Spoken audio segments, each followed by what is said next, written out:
It's the weekend! Warriors! Warriors!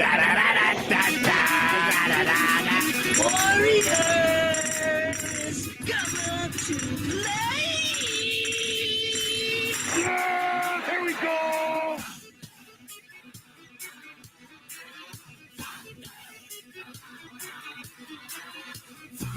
Good Saturday morning, everybody. We're broadcasting live from the Weekend Warrior Studios in beautiful Peoria, Arizona. I'm Ralph Romano, alongside my partners in crime. We have the legend, Neil Lynch, and the legendary Philip Emerine in the control room, this control room. And it's the Weekend Warriors. Hey, everybody. We're not dead yet. We're still here. In fact, we have our own text line. It's now the Weekend Warrior text line. So if you want to interact with us on this show, that was a nice fade. I usually take care of that. With this. It actually cut. Sorry. This is no, what it happens does when that. the engineer doesn't know what he's doing. So hit us up on our new Weekend Warrior text line. The text number is 844-668-8462. What was that? If you're watching on the live stream, it's in the bottom left corner of the screen. So why am I repeating it to you? Because you might be listening on some other format that doesn't provide video. And if that's the case, let me say it again. 844-668-8462. And as always, you can comment on our live social media streams, which is all we have right now. That's X, that's YouTube, and that's the Book of Faces. And you know what? Actually, that does remind me. There was some. No, I you know. Hi, Phil. Hi. Yes, I know. I'm in the room. But you know what? There was some big news that happened this week that everybody's kind of expecting us to talk about. Let's just get it out of the way. Let me just. What are you talking about? Well, brother, I'm confused. Okay. And if you guys don't mind, I just usual. thought that I'd go first. Go first. Your guy. Yeah.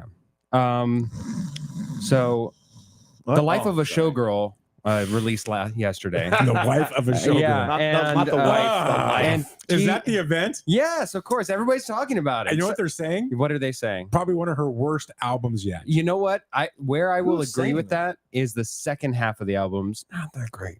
the first half.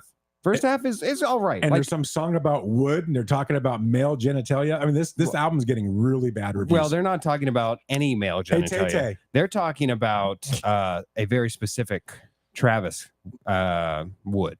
Oh, okay. I have no idea. So it's not the general one. It's talking about a very specific tight end. Is the follow-up song Morningwood? I don't know, man. a specific. It's hard to tight listen end. to. All right. So but yeah, that album does suck, is what I heard. But I'm really happy about that. a lot of people were waiting at 1 a.m.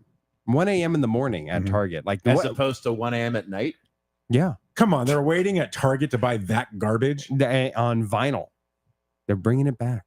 I love vinyl, just not with Yeah. her on it. Yeah, well, I don't know. I like it with you on it. But yeah, so that Oh, I know that you were dying to talk Gross. about it. My thoughts on it. First three songs. I think even the self-titled song of the album is pretty good with Sabrina Carpenter. But let's get to the So actual what I show. thought you were going to talk about was something else. So first of all, our text line is 844-LISBUJ.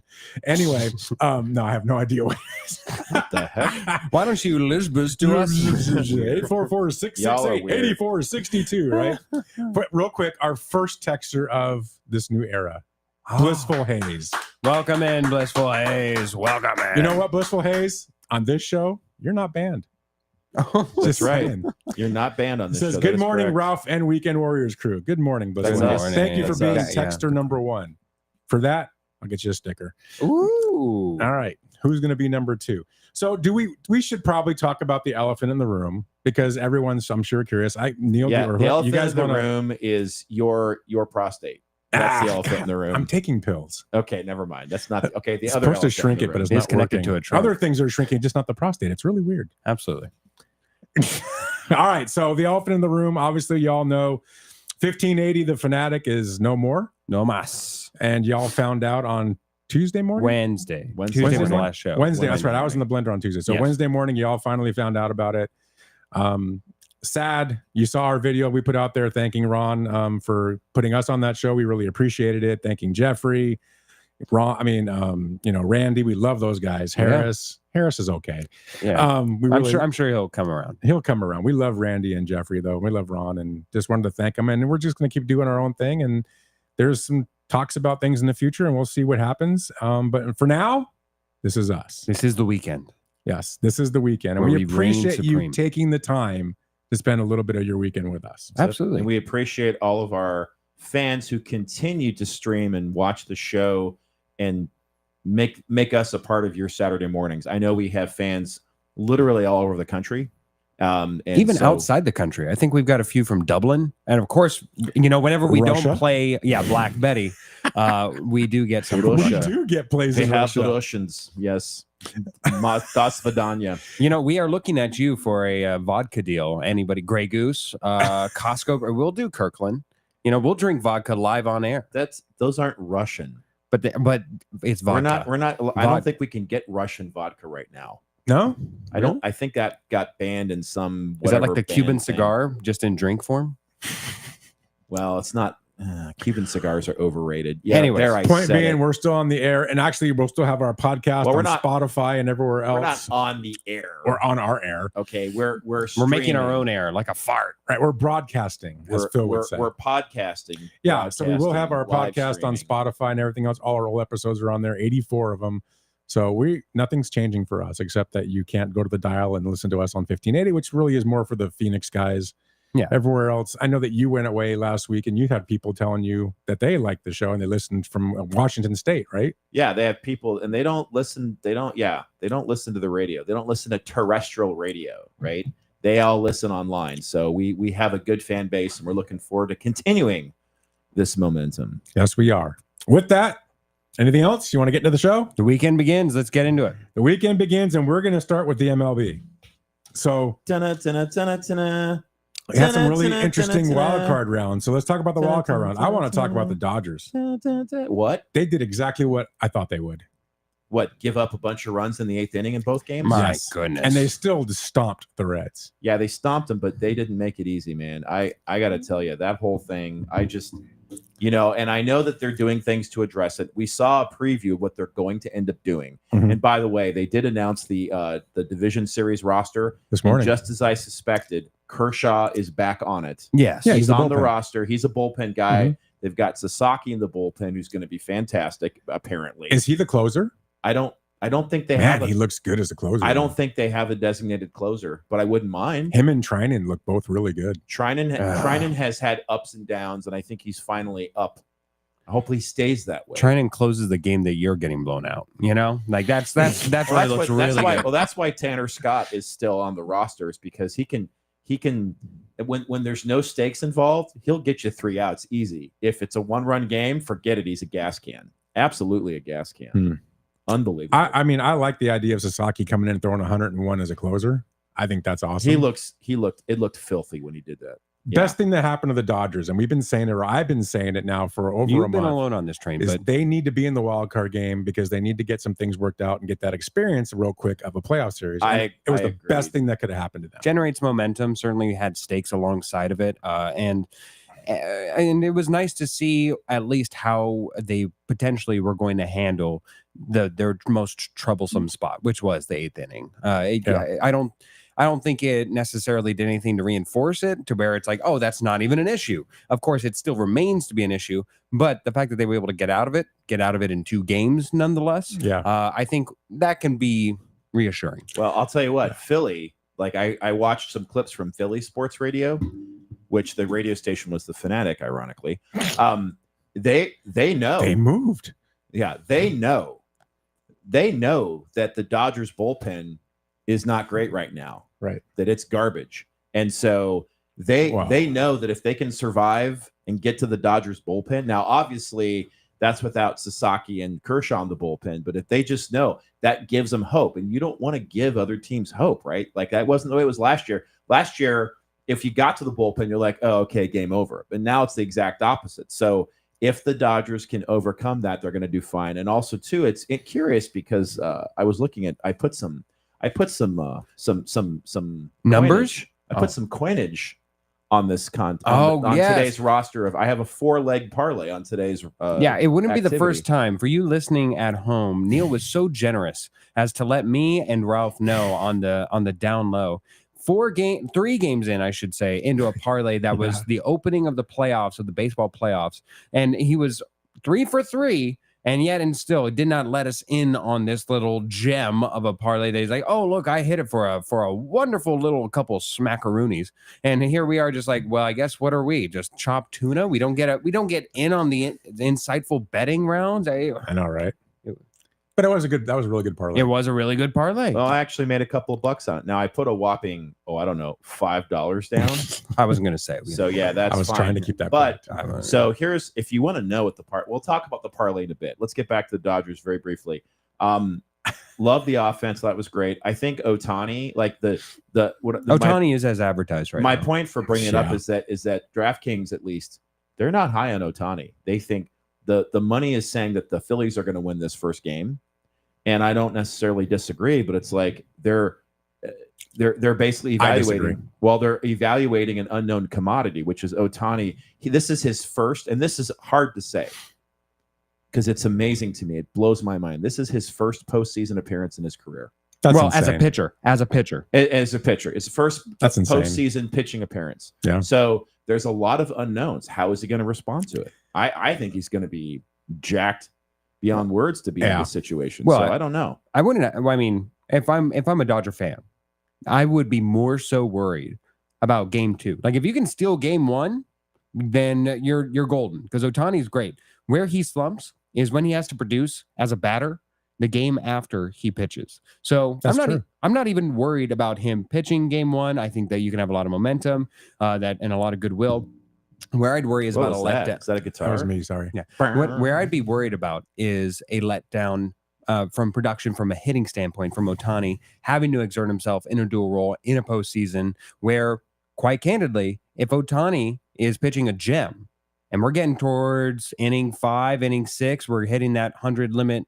Right now, what's the furthest he's gone? 6 innings? 6. Yeah, 6. 6 scoreless. Oh my! Yeah. So if he goes one hit, I think if he goes 6 scoreless again, and you already go into the postseason knowing the troubles of your bullpen, knowing that the Phillies are just salivating to get to beyond your starting pitcher, I wonder if you sell all out essentially for game 1 to give up game 2 just to re-steal back home field advantage and take a 1-0 lead. I mean, yes. Strategically, tactically, you want to steal one. You want to steal one, and they're good. That the odds are pretty good because you've got Snell coming up next. Yeah, so and that's as good of a it's Ohtani, Snell, Yamamoto, and Glasnow. We have yet to see Glasnow do much in the postseason anyway because last year he was injured, so that didn't matter. And I think he's a good number. He's a number 4 starter. So and listen, if they need Snell to come in, like say they have a game 5, he could pitch game 5. Potentially because of how they're spacing out the playoffs because they play today and then they don't play till Monday. So I don't know. I'm looking forward to this matchup. I think it's going to be tough. The Phillies are the Phillies are this year's San Diego Padres because the San Diego Padres aren't in the playoffs anymore. What? They are not. Those arrogant pieces of garbage aren't in the next round. They are not in the playoffs this year. They mortgaged their future to win today, and they didn't do it. I think they lost their house. As a Dodger fan, I don't wish ill upon any team except the Astros. But I have a hard time being sympathetic to them because they're trash talking, they're arrogant, they're and this series against the Cubs. They disappeared. Their bats just disappeared. Yeah, I mean, really, even in game 2 that they took with Machado getting the lone at bat, driving in 2 runs, and then of course having the run himself. So there were the 3 scores that they had for the entirety of the game. Manny Machado and the rest of the bats went silent the other 2 games. Did you say Manny Machado? I certainly did. Let's listen to Manny Machado after the game. I know it just ended, but how do you assess a season like this? I mean, what type of question is that, dude? My guy. How do I assess the season? We just lost. How do you think I assess the season? How do you think I assess it? I don't know. That's what I was asking. You tell me. What's a loss? We lost. How do you assess it? It's a loss. You lost. Come on, dude. I mean, you could ask better questions than that. Let's go. Come on. Thanks, man. Thank you. Appreciate it. I think he's a little upset. So let me ask you, Let me Pacific question. ask you a Pacific question. Forget it. So, all right. So now this clip by itself sounds very incriminating against Mr. Machado, and it reinforces all of the opinions that everybody has about him. But in the rest of the clip, he does take some responsibility for the fact that he went, I don't know, 1 for 10. 1 and 10. 1 for 10 in the series. So he did take responsibility for it. And you know what? As much as I want to bash Machado and as much as I dislike him for any number of reasons, including the fact that he was a complete jerk when he was with the Dodgers. Yep. I'm going to give him a little credit, a little grace here. What? That was a pretty stupid question. It was. No, it was not. Kinda. It was a stupid No. question because that's like, hey, What do you expect him to go up there and hey, ask? What are your favorite Dove chocolates? Like, Hey- we're talking about the game. Hey, I'd like your to know. dog, hey, your dog just died. How do you feel? I feel crappy. Unless you Yeah, don't like but the dog. You're not being paid to watch the dog. He's being paid to go play the game. He's not asking him, hey, how's your side piece over there doing? He's not asking anything out of Wow. bounds. I don't know that. I'm not projecting that. What I'm simply saying is he's asking about his game. He kept it broad. He said, Right. how do you assess the season? You could have gone in many different types of ways. You look over at the Cleveland Guardians, I'm sure that they'd go over there who are in the same position they lost in round 1. I'm sure that they would say, you know what, it's hard because we won our pennant, and then just to be lost out in the wild card round. That's really difficult to swallow and contextualize both of those things. But you take the ups, the downs, we're looking towards a bigger momentum. Maybe next year is our year. You don't even need to say that, like, you can contextualize it in a loss, like we need to do better. It's not a bad question journalistically. Could it have been phrased, I suppose, slightly better to not just leave it open to him giving you this? No, I don't really think it's that unfair. It's not like, hey, you lost. How do you feel about it? That's an unfair question, I think, because then you are generating an emotional response and you're in bad faith trying to get a response to that. I don't know. I still think that it was, you could argue that Machado let his emotions get the best of him in that moment. And I Certainly. will. But it's like these are human beings too. The guy just A human being who this has is so- 8 years left of an 11-year, $350 million contract that's Yes, only I riding the elevator up. I understand A that. human being who's supposed to be the captain of your team. So if I make enough money, I'm not allowed to have emotions. Is that the deal? Yeah, you know why? Because you're getting paid to not have emotions and to not Yes. create. Yes, Wow. yes. If I'm Don't- paying you to be the CEO of my company, I'm sorry you can't get caught out in a Coldplay concert. I pray to God you don't ever win the lottery. Hold on. 'cause I'm, we know I'm what's looking for gonna the happen. CNN news thing. I can't find it. Yeah, absolutely. This You is really can't get political. the breaking news. I'm sorry. The Da-na-na-na-na. millions of dollars that you are afforded, that you are being paid, the tons of money that are afforded to you are partly in there to be a representative of the brand in a positive and outgoing way. So I let don't the disagree with you. I agree with that. Yes. I understand that. And if you listen to announcers, they usually ask the stupidest questions. I anyway, They agree. do. right? If you watch football, if you watch pregame for football, what do they do all day? They talk about the stupidest thing. You sit there and go, "Oh my gosh!" And I stopped watching it because it's so. What does stupid. an ace's victory mean historically? Right. in It game means one? nothing It's because like, nobody it knows means who they nothing. are. 100%. Right. But I agree with what you're saying to a point, but I agree with what Neil's saying too, because Manny Machado is a douchebag, He is. right? He doesn't deserve the luxury given of the benefit of the doubt. All he does is talk about how, when he left the Dodgers, how, we're going to win a title before them. We're going to do this. We're going to what? do that. What are they going to win? They're going to win a title, A a tachida? ring, What's a tachida? A horchata. title, a ring. And they've won. The Dodgers have Is won that like a 2 since he's torta? left, right? So Yeah. he hasn't. And even during his time as a Dodger, he's like, his number one quote that I will always remember, he will take to his grave in my mind. Right. I'm not Johnny Hustle. Like, I'm no Johnny Hustle out there. boy, that's true. That was after he hit a ball off Yes. the wall and just, walked to just first base. waltzed. Just took his sweet Never forget time. that. That Yeah. was the play when you can tell the Dodger organization said, "We're done." Yeah, we're not paying Yeah, this guy. exactly. Yeah, we're done. That guy's a douche. But anyway, that's Machado. Real quick, going back to the Dodgers, the rotation is set. It's Ohtani, Snell, Yamamoto, Glass now. So that's a pretty solid 4-man rotation. Yeah. That's going to be tough. Kershaw in the bullpen. I mean, I know Neil was saying that, or you guys were both saying they got to try to steal game 1. I think game 1 is very obvious because the Phillies have been sitting. Dodgers haven't been sitting. Oh yeah, This is what I don't set like up about the their bye. pitching lineup. Yeah. Hopefully the Dodgers can come out and their bats have gotten on fire again. When you see Kike hitting again and Teoscar hitting, Mookie Betts has been amazing. So I'm really expecting good things. I think they're going to win it in 6, if not 5. I just wanted to throw that in there. Well, it has to be 5. They Well, can't I win hope at 6. it's I'm sorry, this is a 5-game It's a series. best of 5 Yeah. series, dude. I'm sorry, I so- thought it was a 7. So Yeah. that being said, I they okay, went in 4. that's the quote. Dodgers in 6 against the Phillies And in a the 5. NLDS. Yeah. Oh boy. So they went in 4. wow. Right. What I worry about if I'm a Dodgers fan is truly, I think, call it cliche.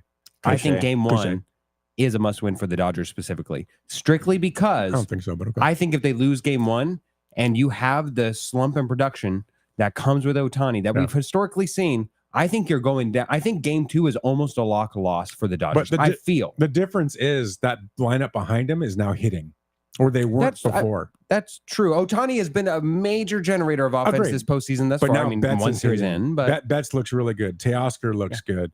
Edmund looked good. Kike looks good. You're going to get Will Smith back at some point. you've been getting bats on the ball certainly to where it may not be the same run production, but it is at least getting people into play, into You the need field of Muncy play. to step up. If Muncy's bat steps up, it doesn't matter what Ohtani does. That's true.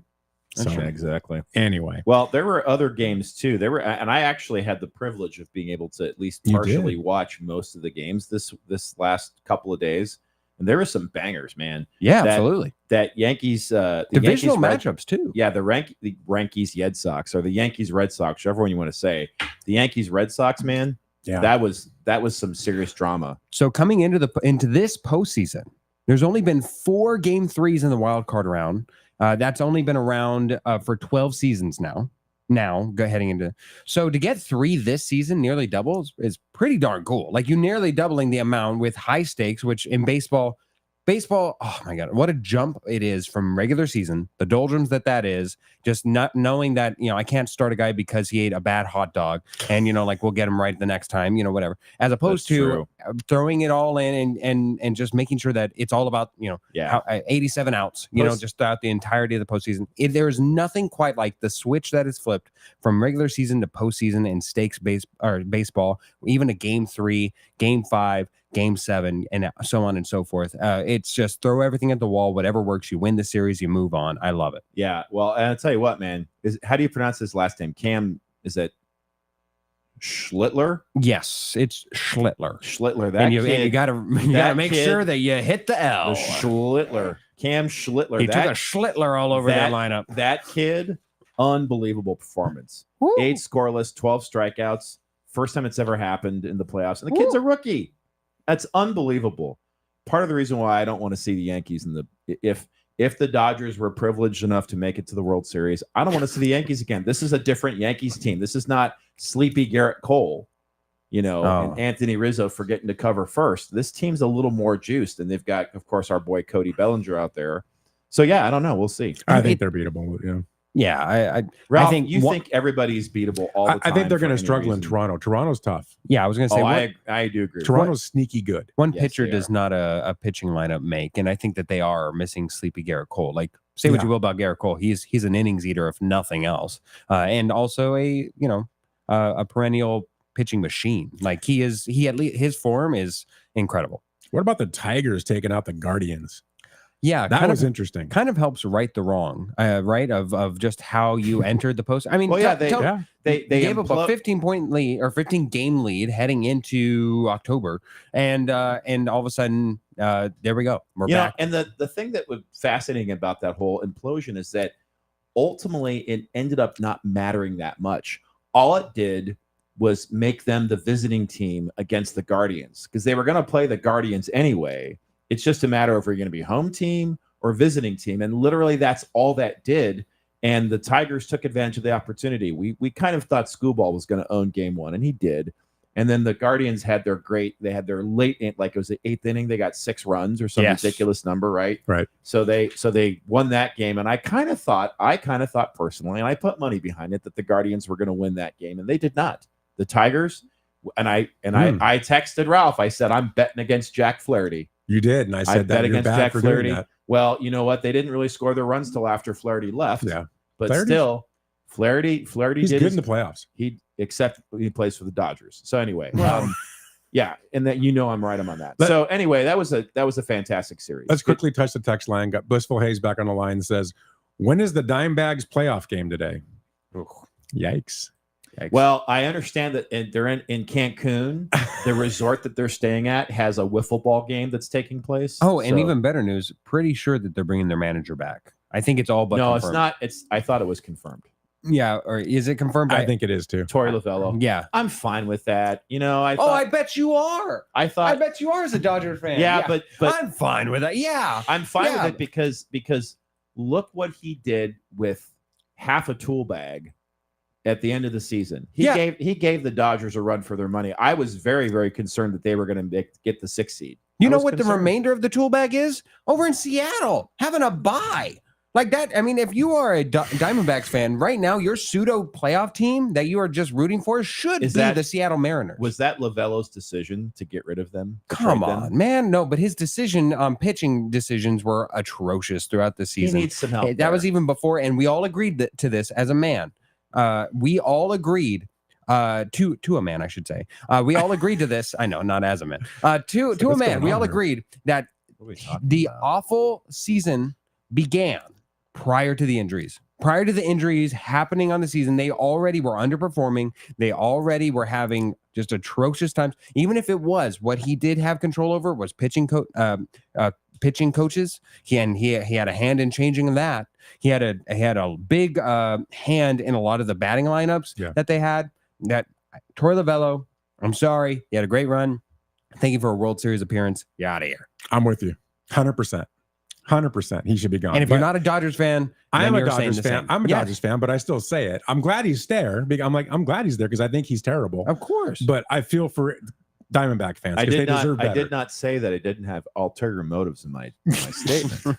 But Another text on the text line. I got Baker's Cocky Hens on the text line. Hey, thanks for joining us, Baker's Cocky Hen. It says Weekend Warriors Unite. Here we go. Wonder Twin powers activate. We Form appreciate of sports talk show. Hey, and when you text in, Baker's Cocky Hen did it, Blissful Hayes does it. Make sure you give us your name, your texter nickname. your your texter nickname, moniker. so we can keep it alive on this show. Oh boy. So we got to do that.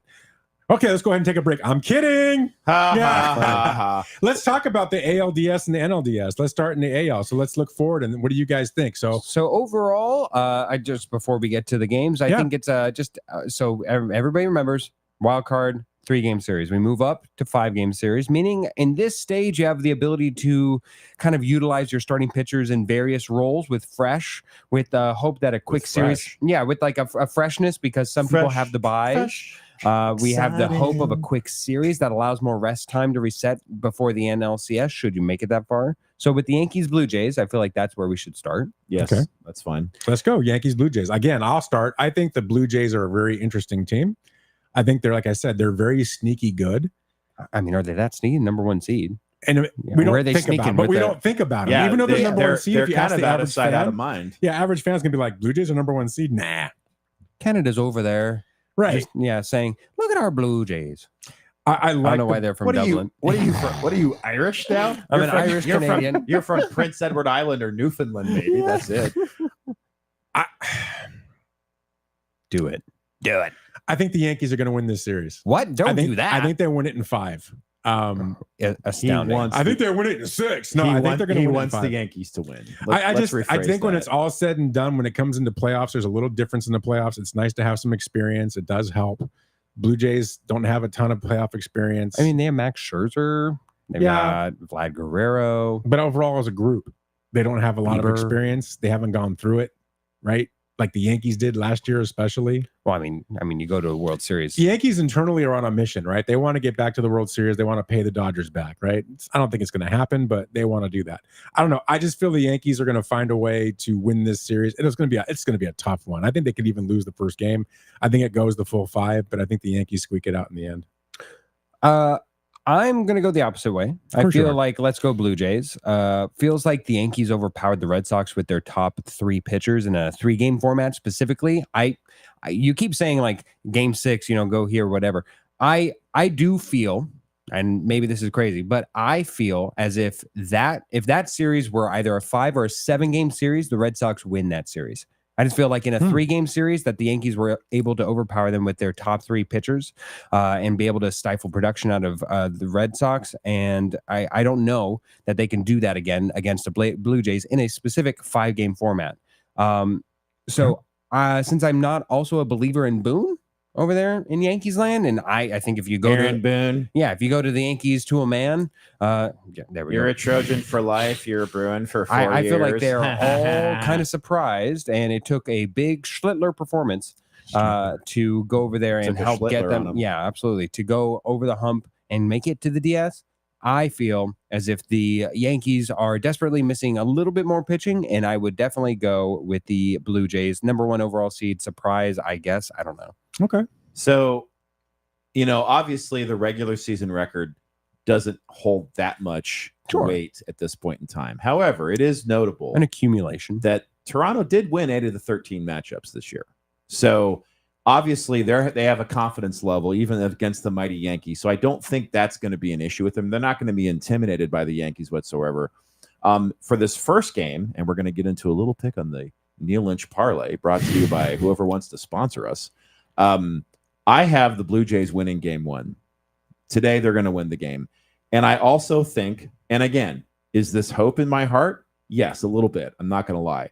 I think that if anybody's going to knock off the Yankees, it's going to be the Blue Jays. So go Blue Jays. That's true. Oh, Canada. So you guys are both on the Blue Jays. My home All right. and Except I native actually believe it. land. I love it when you're both wrong. So it's okay. True Patriots. pride. Speaking of you both being Oh, and wrong, I've got we'll talk blue- about that in the NFL Yeah. session. But I got Blue Jays in 5. What did you say? I Blue got, Jays. I got Blue Jays in 5. Okay. I so think it's going to be a so we tough all got series. a 5-game series. Yankees in Just- 5. Okay. All right, so let's go to the other series. This is an interesting series. Tigers against the Mariners. Oh man, Neil, I have developed a recent newfound love for the Seattle Mariners because I was at T-Mobile Park last weekend to watch the Dodgers Mariners series, and I got to that's a tell great you, field, isn't it? great stadium, great fans, great people. They sell crickets over there, fried crickets. I didn't see that, but I don't doubt it. But The my, homeless guy outside sells them. my goodness, man, it was such a great experience. Let me tell you what happened. So we were before the game, we're walking around, me and Amy are taking pictures, and some usher is like, "Hey, if you want the best picture with the Seattle skyline in the background, go over to section 349, and you can see the whole city of Seattle skyline and the Ferris wheel and the That's Space awesome. Needle and the whole bit." It's like these people are so great. So, and also too, I have relatives that live in Seattle, so shout out to Emily and Eric. Listen, I got to tell you, Shout. they are nervously excited. It's so fun to watch them. Their team is in a postseason run. It's so fun to watch And them. set up to They- they succeed. experience it. Yeah. So aside all that, there's obviously bias here. I just think the Mariners have too much. They're going to overwhelm the Tigers. I don't think this. I think it's going to be. I think they're going to go 4. And the only reason why I say that is because Screwball's going to win his game. Screwball, all right. not Screwball. Screwball. Screwball No, is going to win. yeah. the game. Screwball's going to absolutely. win his game. Right But down the I middle. don't think they're going to do it again. I don't think they can bring him back that soon. Maybe they will. They'll try Okay. to have him in a game 4. But I think I picked Mariners in 4. Okay. So, Wow. Tigers alone great pitcher does not a World Series champion make. Screwball does not. I mean, he's great. He's phenomenal, but they lost We've his called him like 6 I know, different yeah. versions of his skitty name. ball over there. Yeah. Skibbity doo. Yeah, Skibbity he- toilet. I mean, if you remember his first postseason start this postseason, they lost. I mean, so it's if I'm not mistaken. They won, dude. Did they win? That was game 1. I thought that was the one What that they game are lost. you watching? Yeah. What no, game was he watching? I don't I know. don't know. Was there like a different?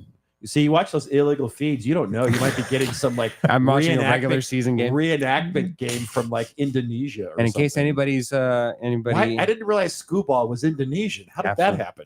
yeah, if anybody's, I don't watch the illegal ones. I watch them perfectly paid for. The Mariners By someone else. have the droves of pitching to dispatch of the Tigers, who are just grateful to have made the postseason and not have their story written about their divisional collapse.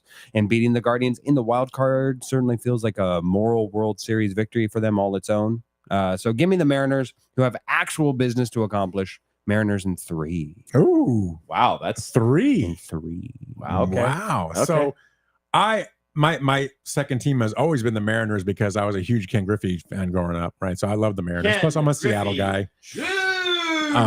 I always my gut takes me back to the 116 game win season when they got knocked out in the first round, and I always think about that, going, ugh.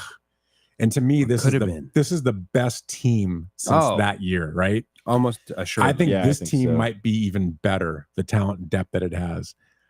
They should, I underline should, win this series.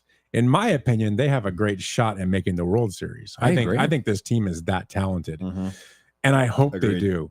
Which will give me a conundrum if I'm sitting there watching the Dodgers and the Mariners in the World Series. That's going to be tough. I'm a Dodger fan first, but still, I love the Mariners. You'll feel bad.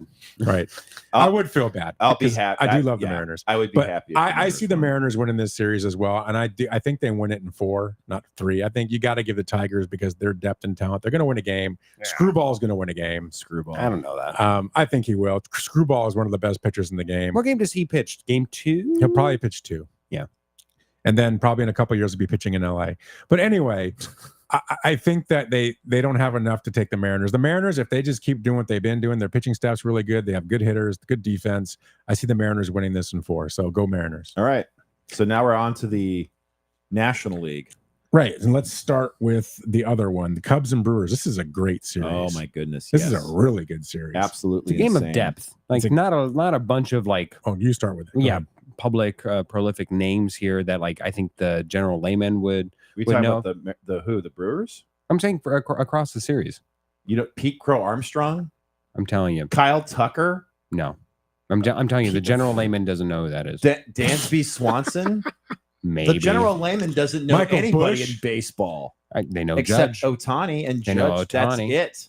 They know. I think a lot of people know Screwball. boy. Anyways, let's go Brewers here. A rambunctious, fun team doesn't lose in the first series they're in. No. They lose on the precipice of seeing greatness in the distance. Like they see the door starting to crack open, and then they're like, "Oh, there's actually stakes here." The first one, I think that this is where they overwhelmed. I got the Brewers in 4. Okay. Brewers in 4, huh? Yeah. Ralph, you go. I'll go. Okay. This is an interesting series. So I don't agree with the fact that there's a bunch of no names on the Cubs. The Cubs are a very talented team. No names doesn't necessarily merit lack of production. I know. I'm not disrespecting either team. That's okay. You can disrespect all you want. I do it all the time. Yeah, Screwball, Screwball all over. The Brewers are interesting to me because they have so much talent in the bullpen, especially. Yeah. Those Yeah. guys that come out of the bullpen are tough to hit. And if you guys are watching playoffs are all about pitching, timely hitting, and defense, right? That's why you have all these one-run games. That's typical playoff baseball. What you saw in the Dodgers series is not typical. That's You're an typically not anomaly. winning by 5 to 10 runs. Yeah. I think that'll change as we keep going here. But man, can these young guys on the Brewers pick up 2 months ago where they left off? Because not in the last month and a half. No, but you don't 2 want months that. ago. If they can get back to that form, they're going to be tough. I don't think they can. I just don't. I think they had a great run for part of the season. Then they got really normalized after that. People have kind of figured them out a little bit. And I think the Cubs look like they're on a mission. They got a lot of good vibe, a lot of good things going on there. I think the Cubs could pull this out, but this will go 5. But I'm going to take the Cubs. I just don't think the Brewers are going to get there. I feel like there's so much missing there for the last 6 weeks that the Cubs are going in a better direction. I'm going to go Cubs. So you stole mine. I'm Cubs 5 as well. And for a lot of the same reasons. I think the Cubs are absolutely on a mission. They are motivated. I definitely think from a betting perspective, I definitely think. Did I talk about my bet for today? I think the Mariners are going to win today, by the way. That's just the bet. The other bet is I think the Cubs are going to get game 1 for sure. And then I think it's going to be a tough series after that. But I agree. I think Cubs in 5. I think the Cubs are on a mission. Okay. We're going to see A mission from Yeah. God. well, that's true. We're on a mission from God. This mall has lots of space. So yeah, I think it's gonna be the Cubs. And that's a line from the Blues Brothers. Yeah, I know. how dare you? Yeah, How dare exactly. you question? I know what it is. How dare you besmirch the memory of John Belushi? Why do you hate John Belushi? John- Why do you hate America? Who's John Belushi? Why do you hate Dan Aykroyd? John Candy says Patuia. Oh, and by the way, I will shout out Whoa. to a member of the Milwaukee Brewers, and I think it's going to be a good series. And part of it's because of a I think he's an outfielder, Isaac Collins. Oh yes. The reason why I call Isaac Collins is because my son played baseball against him in Minnesota. Isaac Collins was Did he whoop him? Yeah, Maple Grove High School had a really good baseball team that year. So my son played for Osseo High School, which was the rival down the street. And when he was a freshman, he played in a game with Bubba Horton, who was a magnificent high school player who didn't end up doing well in the pros. Bubba's usually don't. But Isaac Collins, yeah, he actually played against us. So as much as good luck to Isaac Collins, but I'm sorry, I think the Cubs are going to win. Okay. Let's go to what I think is the best series in the playoffs, Dodgers Phillies. I believe the winner of this series wins the World Series. I really do. You think I- so? Certainly I the do. biggest accumulation of talent on the field out of all the series. Right. One Yeah, of I these two agree. teams, in my opinion, is going to win the World Series. Who's it going to be, Phil? Is it going to be the Phillies or the Dodgers? It is hard because one of them is That's my what she said. namesake. Wow. I don't know why. Why did that? Why did you that- not yeah, know that was going to happen? I know. I usually see those coming down, but then I think I got scoop balled. So I do have the Phillies, which are my namesake. So I am drawn to them. However, being a part of the show has lent me to be a Dodger affectionate. He's intimidated. Let's put it that way. We've already discussed Just be the honest. Dodgers here for what must feel like for hours for the average for the average Diamondbacks fan. Yeah. Yeah. I believe though that no lead here outside of a double-digit lead for the Dodgers will feel safe in that bullpen. Oh, come on. I I'm agree. I agree. dude. You're telling me going into the eighth, I totally if they agree. have a 3-run lead, you're going to feel safe? I will, because you're going to see different guys coming out. So Enrique Hernandez is not on this roster. Yes. Robles Thank was goodness. not put on this roster because he Correct. doesn't do good Yeah. against the Phillies. Yeah. You've got Dreyer, who I like a lot.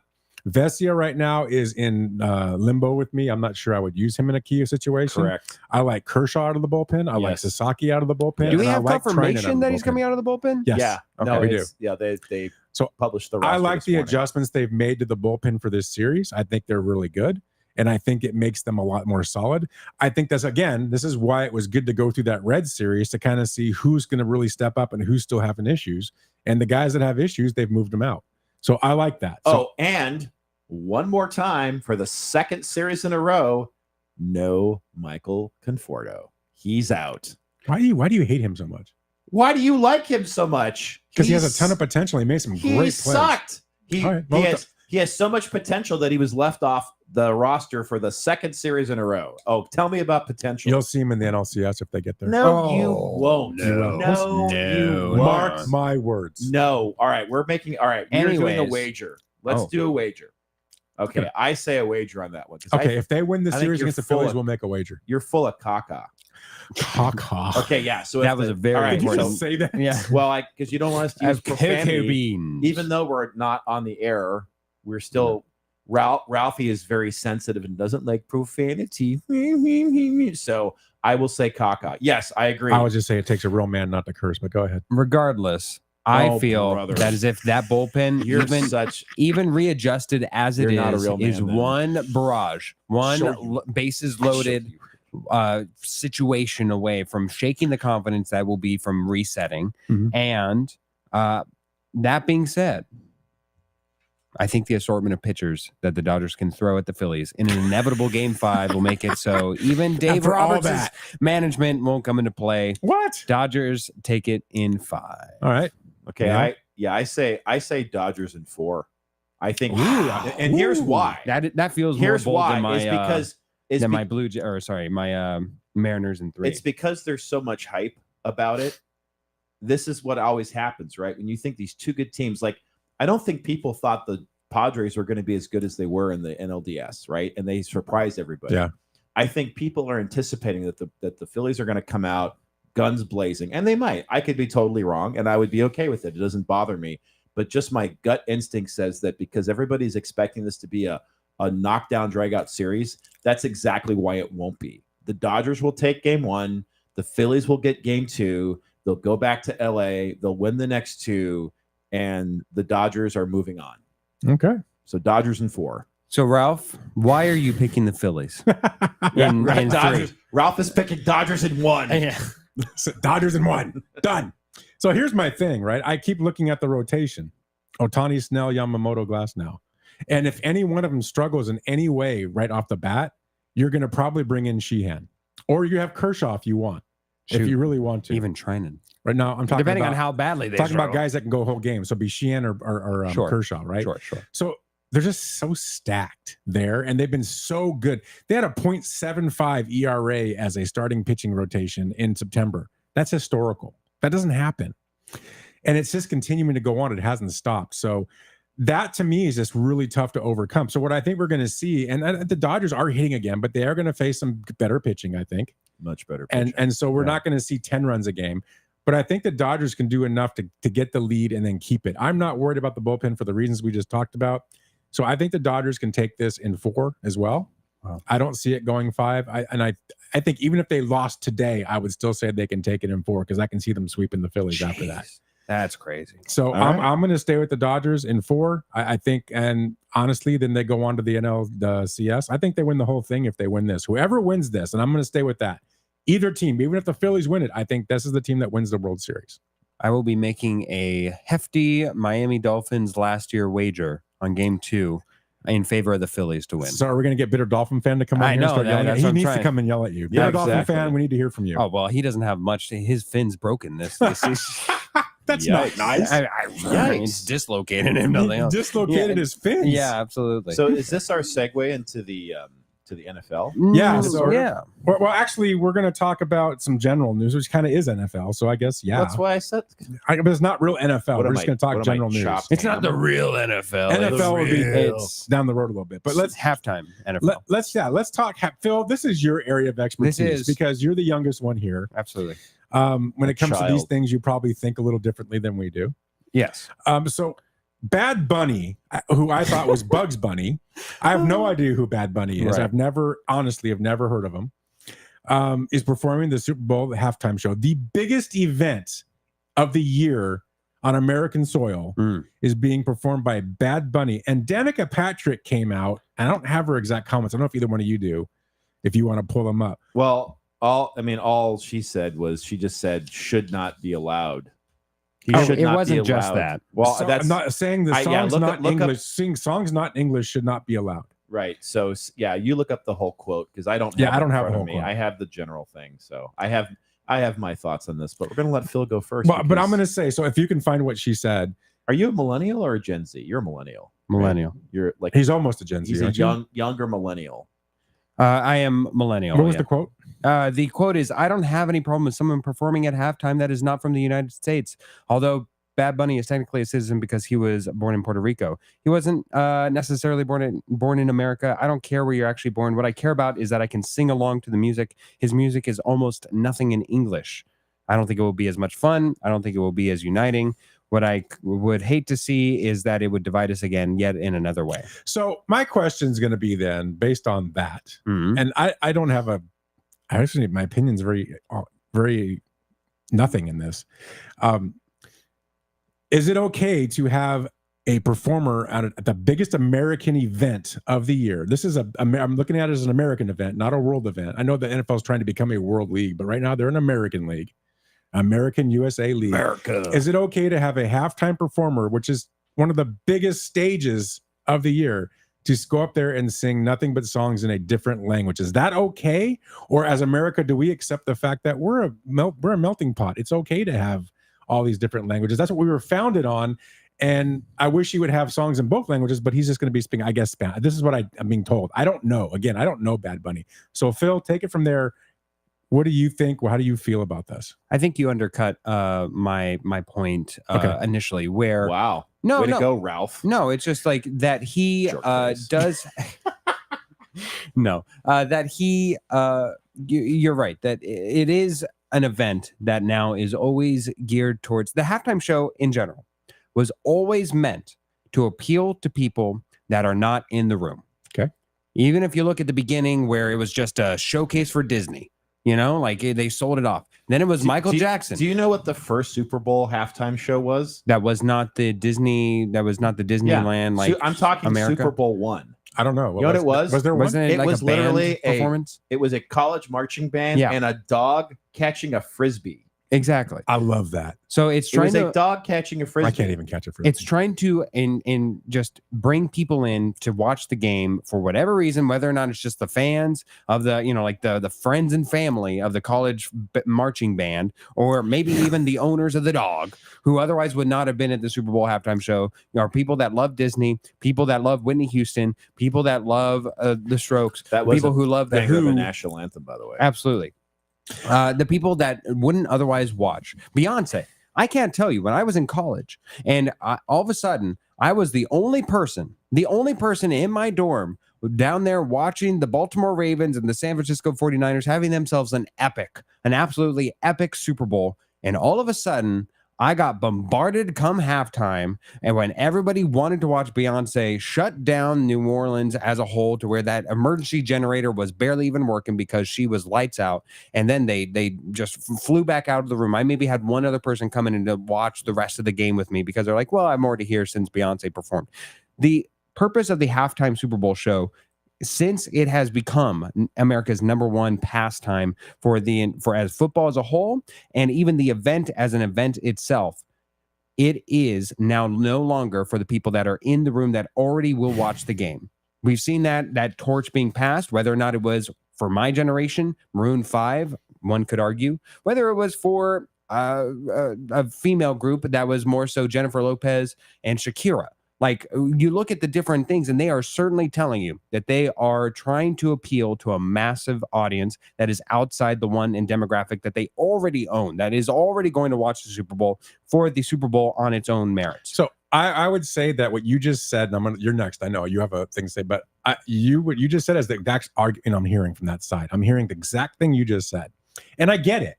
Right? They're trying to appeal to non-NFL people. And again, why are they having a game in Dublin? Why are they having a game this weekend in London? But aren't they then, and I get it, inclusivity, right? Blah, blah, blah. But aren't they then blah, blah, ignoring us and not catering to us as NFL you fans? You got the whole game. But what if we want to hear a night? Like, for me, I loved when the Rolling Stones were on. Go watch that on replay. Rolling Stone was awesome. I love Prince. Prince was phenomenal, right? I loved Michael Jackson. I thought he was amazing. I mean, there were so many. I think Foo Fighters should be on, but they're not. I loved when Red Hot Chili Peppers was on. To me, that was awesome to watch. Not only that I get a football game, I loved Little John last week when I was at the Cardinal game. He was amazing, right? I was standing up going, yeah, right? I mean, me. What were you doing? Yeah. You know what he does? Wow. Yeah. I love Little John. I think he's great. Yeah. But I feel like they're taking it away from the guys like me or like Neil. So Neil, on that side of it, I feel like that's where your argument's going to be. What do you have to say about this? And then we'll get to the text line.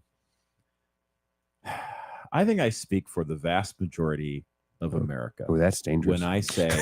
When I say, and I'm going to say this with my full chest, nobody cares about the halftime show.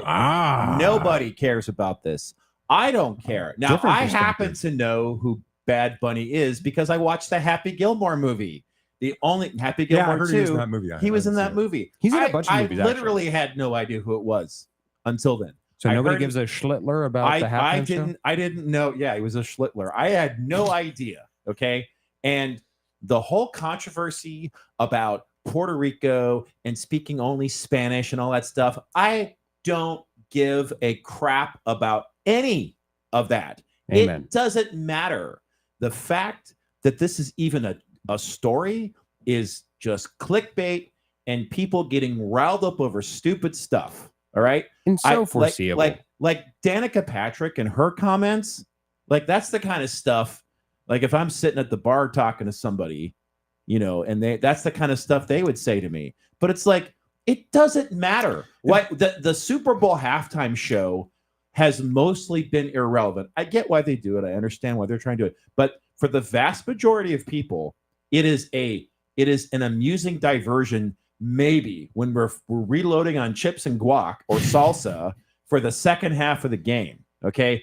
The fact that people on both sides are attempting to make this a controversy for any reason is ridiculous, absolute nonsense. Stop it.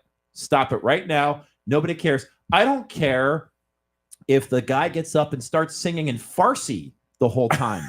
I don't care. Okay. If it's entertaining, cool. I don't care. I also understand that I am not as culturally connected to understand who Bad Bunny is. But I'll tell you what, a lot of American kids love Bad Bunny. I don't care if he's from Puerto Rico or speaks Spanish. This is all much ado about nothing. Nobody cares. Nobody should care. Anybody who is truly worked up about this one way or another needs to take a look in the mirror and reevaluate your life decisions. That's my opinion. Hear, hear. What was that? God bless you. God bless you for doing that, by the way. I know. Amen. So I guess, again, I don't really have an opinion. I see where both of you are coming from. I think Danica Patrick didn't mean to be, but I think she sounded a little racist. But I don't think that was her intent. But it did sound a little racist to me. I mean, when you're saying like he's not like, I don't even know if he's American. Well, I mean, he is, but he's not like really American. First of all, that's a bit concerning. Well, Secondly, English is not the designated language of America. America does. I mean, it is. Well, yes, probably, it is. it is the majority. It is the prime language of this country. Buddy care. But it doesn't matter. I agree. My question is, didn't he come out and say, or this is prior to this, that he wasn't going to do concerts in the U.S. anymore? And I think that's what really pissed people off. I thought I heard, I don't know if that's true or not, but that's what someone had said. And I was like, well, if that's true, that's a problem. Oh, I'm shocked. The first time that a celebrity figure said something and did the opposite. But that's never happened before in the this history stage, of entertainment. it's extremely hypocritical to say, if he did this, I'm not going to ever perform in the U.S. And then now you give this opportunity, like, oh, okay, I'll come. Oh, like all the people who said they were going to move to Canada after the next president was elected, and then they all stayed. But if he did say that, I think that's what's giving the fire to people on the other side, right? Saying, you don't want to come here. You said that. Why are you coming here? Oh, because now you get the biggest stage in the world. So now you're going to take advantage of the U.S. biggest stage in the world by giving him a free concert. I don't think about care. how many people are watching that. I am not going to do. I'm going to watch this halftime show about as much as I've watched every other halftime show since they started doing entertainment at halftime. I think the only way I would boycott the halftime show is if Tay-Tay did it. I would boycott it. Oh, see, okay, now you're getting real here. I would absolutely boycott. At least that is built on a principle of just consistency for you. Like that has nothing to do with any like you're just like you think that her music sucks and everything else. It does. Like and for him, who you don't even know, like I really don't. Yeah, and you have and I'll listen to him just to see what he's about. I have no idea what he is. Yeah, his vibe, his he sounds. That's another point. Good point that you brought up. This is a good point. That's what I meant to say. Yeah, well, of course you did, because you are a professional, unlike the two of us. I'll tell you what, man. You're a legend. This is just like now that this controversy is happening, I am now going to start looking into Bad Bunny and finding out more about his music, which I would not have done had this not happened. That's a good point. So all of you idiots who are out here raging against this, all you're doing is giving more publicity to this guy. Just stop raging against the machine. That's all. Well, they actually rage in favor of the machine these days. That's a whole different story. Go to the text line. We got Bitter Dolphin fan on the text line. Oh, Neil's gonna like this. Oh. Come on, Ralph. No profanity.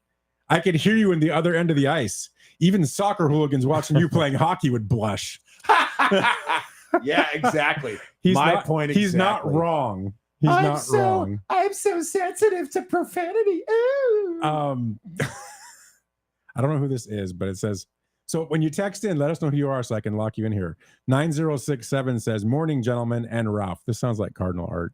It's funny. But it might not be. The NFL doesn't cater to the 20-something, so a performer named Bad Bunny makes most NFL watchers think Hugh Hefner is still alive. That's funny. That's funny.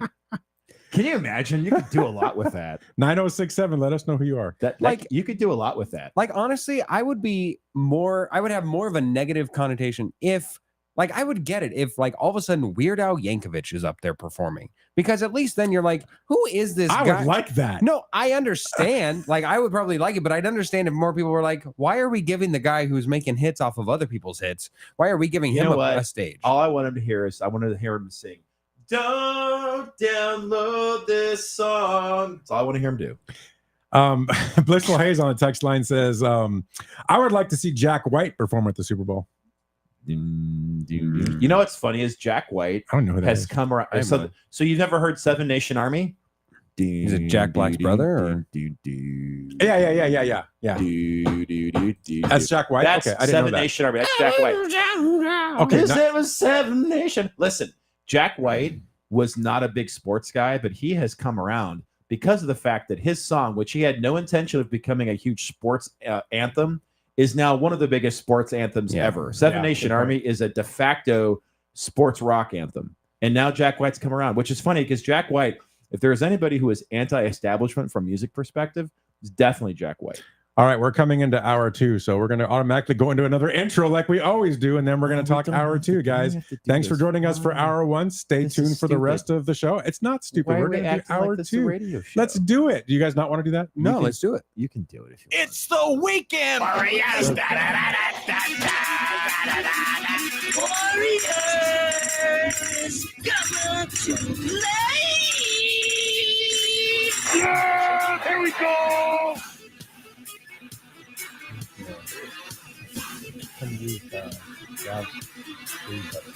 All right, everybody. It's 11 a.m. on this Saturday morning. I'm Ralph Romano. Alongside my partners in crime, we have the legend Neil Lynch, the legendary Philip Amrine, and we're professional. sitting in this amazing studio. And this is the Weekend Warriors. All right, let's wait for this to just drop off. I was gonna say, like you off might- a cliff. Fade that thing real slow. I know exactly. So if you are listen, we love our fans. We keep doing this because of you. If it wasn't for you, well, actually, it's not true. The three of us would still hang around and talk. But honestly, it's nice having an audience. So if you want to get involved, and we want you to get involved, believe us, we have a couple ways to do it. That's awesome. We have reestablished our own. We have our own text line. It's the Weekend Warrior text line. We own it. 844-668-8462. So text us, or as always, you can comment on our live social media streams like you're watching right now on X, on YouTube, and on the Book of Faces. We care because you give a Schlittler. 9067 was Chief Skull, and he's back on the text line that says, "We are in an era where sports is about more than sports. ESPN now has a segment about fit, and it's all the fashion sports people wearing." Oh. Okay, I could give 2 gigs about sports individuals and their fashion. I agree. I can care. Like, Yeah. we're supposed to care because they're an athlete or they're famous and what they wear. I can care less. Yeah, the only time that I begin to care is whenever it feels like that they themselves care more about it, and then they put up a poor performance. I'm looking at you, Kyle Kuzma, walking out of here like you're looking like Bubble Boy, and then putting up like 32 points on 117 shots. Oh my God, you're not into the fit check? Fit check. I thought you were going My to say my Kyler pants. Murray. My pants are from Costco. My shoes are from Costco. My socks are from Sam's Club, and my shirt is from Walmart. from Hy-Vee or Fry's or Walmart or Hy-Vee. whatever. Yeah, It's very Minnesota of you. thank you. Well, it's actually in Iowa, but you're just a racist. Hy-Vee's in Minnesota. I know, but it's headquartered in Cedar Rapids, Iowa. All right, but it's From the you- Piggly Wiggly. Piggly Wiggly is Wisconsin. Shop the pig. Have you ever shopped the pig? I've seen the pig. I've dated a pig. It was only one date, though. Oh man, you know what? Really? Jeffrey is really insulted. That Wow. Okay. Well, Oh, geez. Right, Rich? I've dated a pig. No, I'm kidding. jeez. Rich knows. Rich knows me too well. So, were we going to talk about college football at all today? I feel like we should. This would be a good time. Well, especially given like the stakes in the last meaningful game of USC season, I think we should. Let's touch on the college football we Wow. wanted to touch on, and then we're going to switch That to the was an NFL, impl- right? that was an We'll spend the rest of the hour on the implosion, NFL. God, that So, was an implosion, dude. Let's talk about ASU. You want to talk Sure. about ASU? Yeah, why not? Arizona State. If University. you look at ASU's next 4 games, right? Utah, versus number ranked 11 at the AP poll. That doesn't really matter, but everybody kind of makes It it matter doesn't until matter. the CFP it happens. doesn't And matter. Texas Tech versus Houston at home. And then number 14th, currently on the AP poll that we've already stated doesn't matter, but it kind of matters until it doesn't matter. Iowa State. Iowa State's decent, so I don't know. I think you got to win 3 out of 4 of these. If you win 3 out of 4 of them, you got a pathway to the playoffs. Well, 3 out of 4 of these, and you have a pathway to the championship, which automatically gives you a playoff, because I do not think Big 12's getting in 2 teams. You don't think so? Even if they're highly rated? Oh, I mean, think like, they could. No, I think you're right. I think 3-1 puts them in the running For the championship. If they do less than that, then they have to just win the Big 12 title outright to get it. But yeah, if they go 3-1, I think that puts them in a position to be considered. I agree. Yeah, wholly also seeing how they perform against the big meaty chunk of their season here. But who are they coming going to? Who's the loss going to? If it's 3-1, who's the loss going to be? I think Texas Tech is the loss. You think Texas? I mean, wait, Texas Tech's going to win the Big 12. what is Nigeri Kennedy going to start at quarterback? No. She'd probably beat him by herself. Good grief! I don't know. Texas man. Tech they're the best team in the Big 12. They're going to Yeah, win the they'll, Big they'll 12. have a hard time keeping up with Texas Tech. Okay, so offensively. you think they beat Utah, Houston, and Iowa State? I think they have a shot. I think you should beat Utah. even at Utah. I mean, think- I like that versus Texas Tech. You get them at home. Like, I like that, You're but gonna I don't lose know that if that game. helps them more than honestly a touchdown. You got a shot against Houston. They're good. Yeah, but they're slow. but they're beatable. Yeah, Iowa State, I think, is going to be tough too. yeah, Yeah, they are. Talk about two completely they've been a different good game team. plans. Iowa Yeah, State and exactly. Texas Tech, I can see them going 2-2 here, not 3-1, but they need to go 3-1. They need to go 3-1. They'll probably especially go with the 2-2. guaranteed loss versus Colorado later in the season. What? You're What delusional. is up with that? You are so. What is? All I right, like how you know nothing what? I've said this It's entire really, listen, Show. I've been thinking about this for many months now. I've been on his mind. Well, that's true, and for a lot of other reasons. But Oh, what is wrong with you with Colorado? Seriously, what the hell's wrong with you? it's a whole beautiful- legendary thing. Yeah, it is. It's Oh, we on don't his have that. We don't have that. I don't know if I took it with me. You need to get it, and I can. We can get it. I don't know if we can get it. Anyways, the point being, Chase Scholl is saying that Iowa State's losing to Cincinnati 31-7 right now. Holy, Iowa State is good. Holy He starts smokes. laughing. 31 to Okay. 15 at They- halftime. They're still not over. Come on, you know what we Chase Scholl. should do is we should fire up the Georgia That is is surprising though. 31-15. I mean, wow. On Yeah. a side note, we should fire up the Cubs Phillies game on your TV above the. Okay, we can. see because I want to watch. If that only game. we had a break. Maybe like a Well, break we in can between we those. can do the stretch. We're gonna have commercials next week, so we have sponsors. What if we have we can We have voice- one sponsor right now. who? Pan Dust. Who is that? Pan Dust. It absorbs grease. You guys are gonna see that starting next week. Okay. I know who that is. Never mind. So, bitter Dolphin fan is on the test line. He says, Ralph, let's be honest. Only the goalies dated pigs because that's the only ones who would date nut jobs like us. Jeez Louise. He's not wrong. He's not wrong. That gets applause from me. That's a good one, man. Oh boy. All right. So realistically, 31-15. Arizona State Sun Devils ranked 25. Just to put a bow on it, I think that they come up just short. I think that they have a really good season with probably about 3 losses. Okay. By the time it's all said and done, not able to even qualify for the championship. Yeah, 3 Uh, losses. Yeah, that's not going I don't see you making the playoffs. that's not going to 3 cut the losses.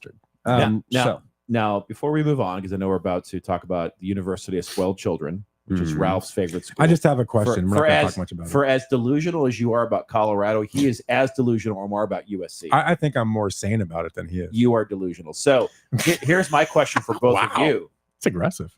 Here's my question for since I will be in Oh. Tucson next weekend to potentially Oh, I'm witness Arizona play BYU. Uh-huh.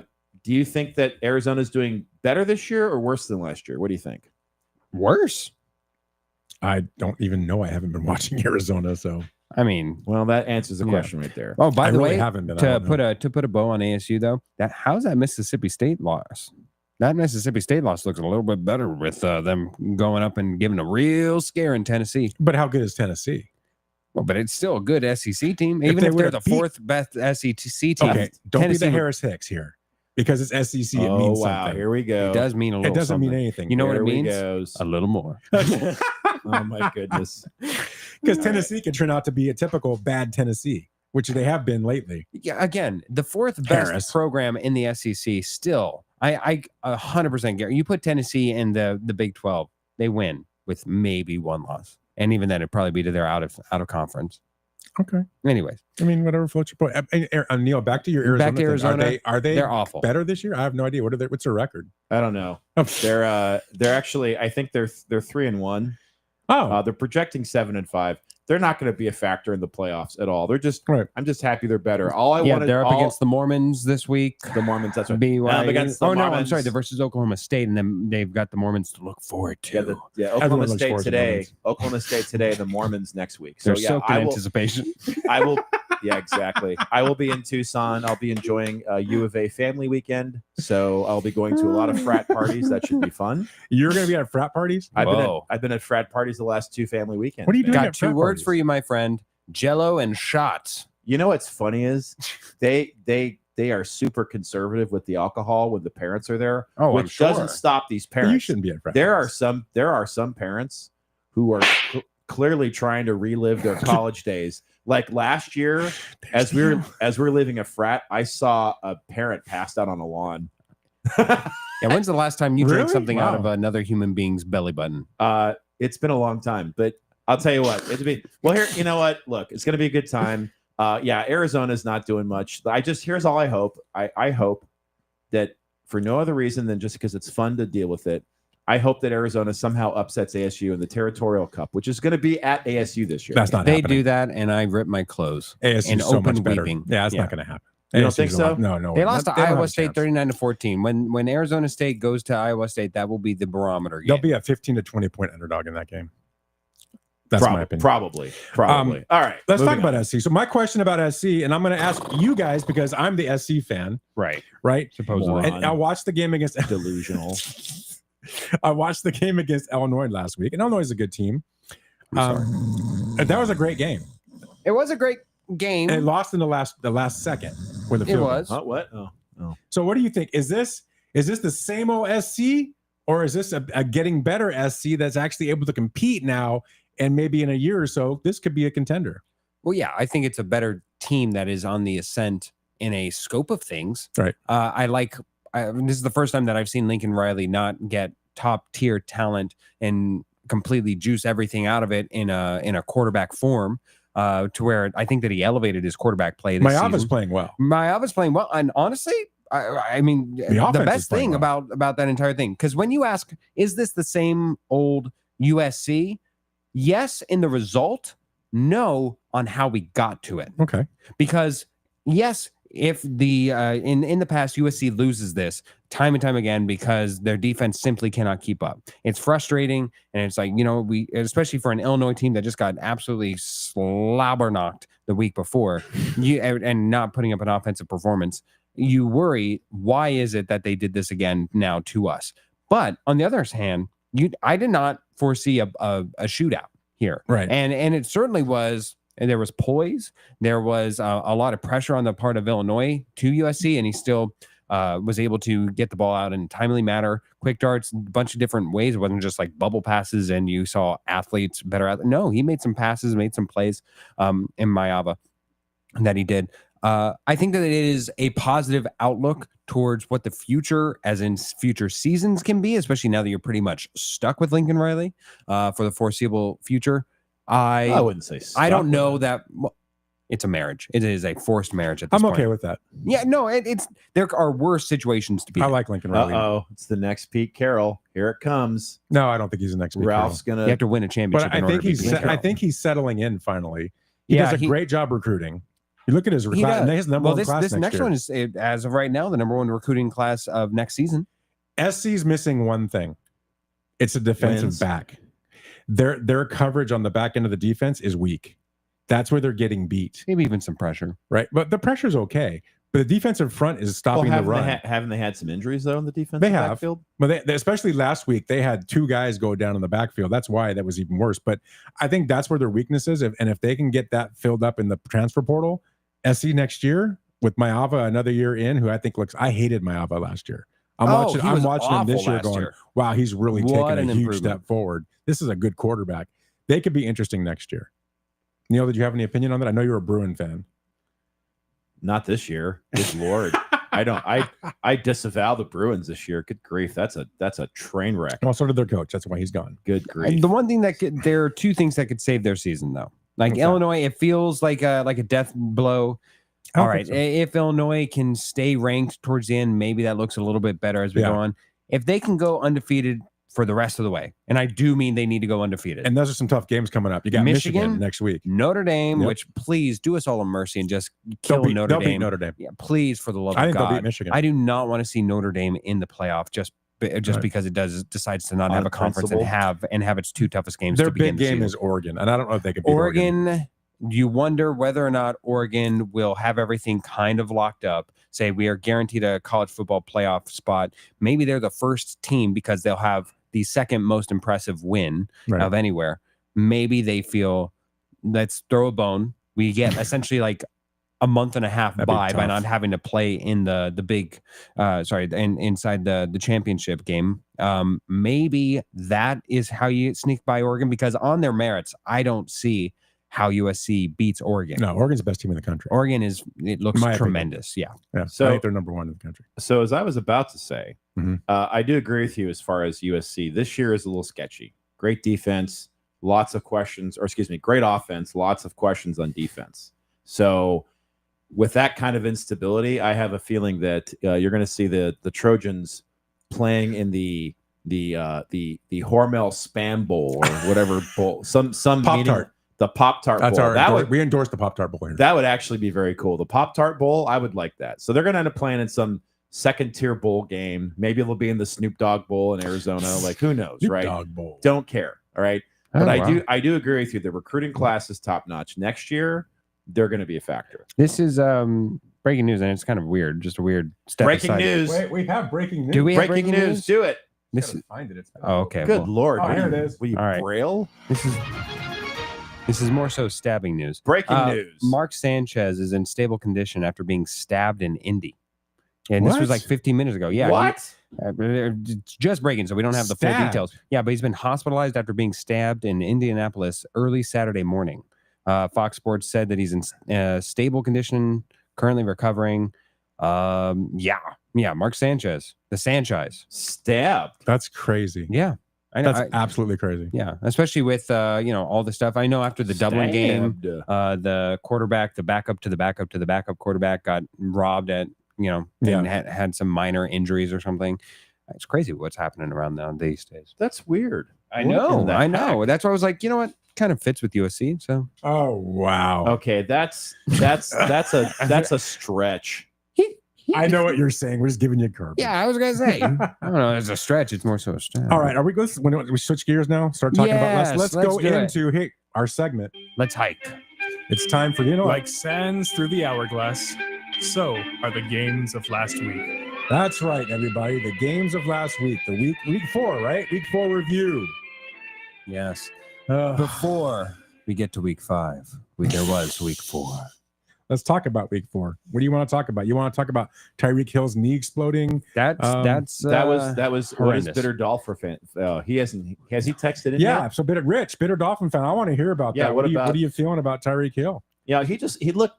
I don't know. Like, this is my impression. Just casually seeing the footage of him being carted off field. He looked too damn happy well. being carted off the field. Look, man, you see that, you see your name, you see your like entire leg doing something that it's not supposed to, Yeah. along with not being able to like it feeling foreign. I can't really give in to like however you react to that. I could see that as being like nearly intoxicated without having to do that. Who knows if they shot him up with something really He was in quickly to just shock. get. Yeah, I can't really take that as like anything serious.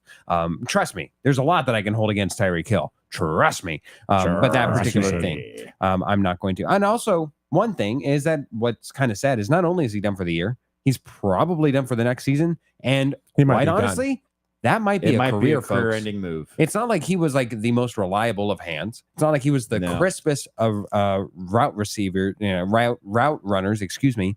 And he- Ruh-roh? he was at the road winner.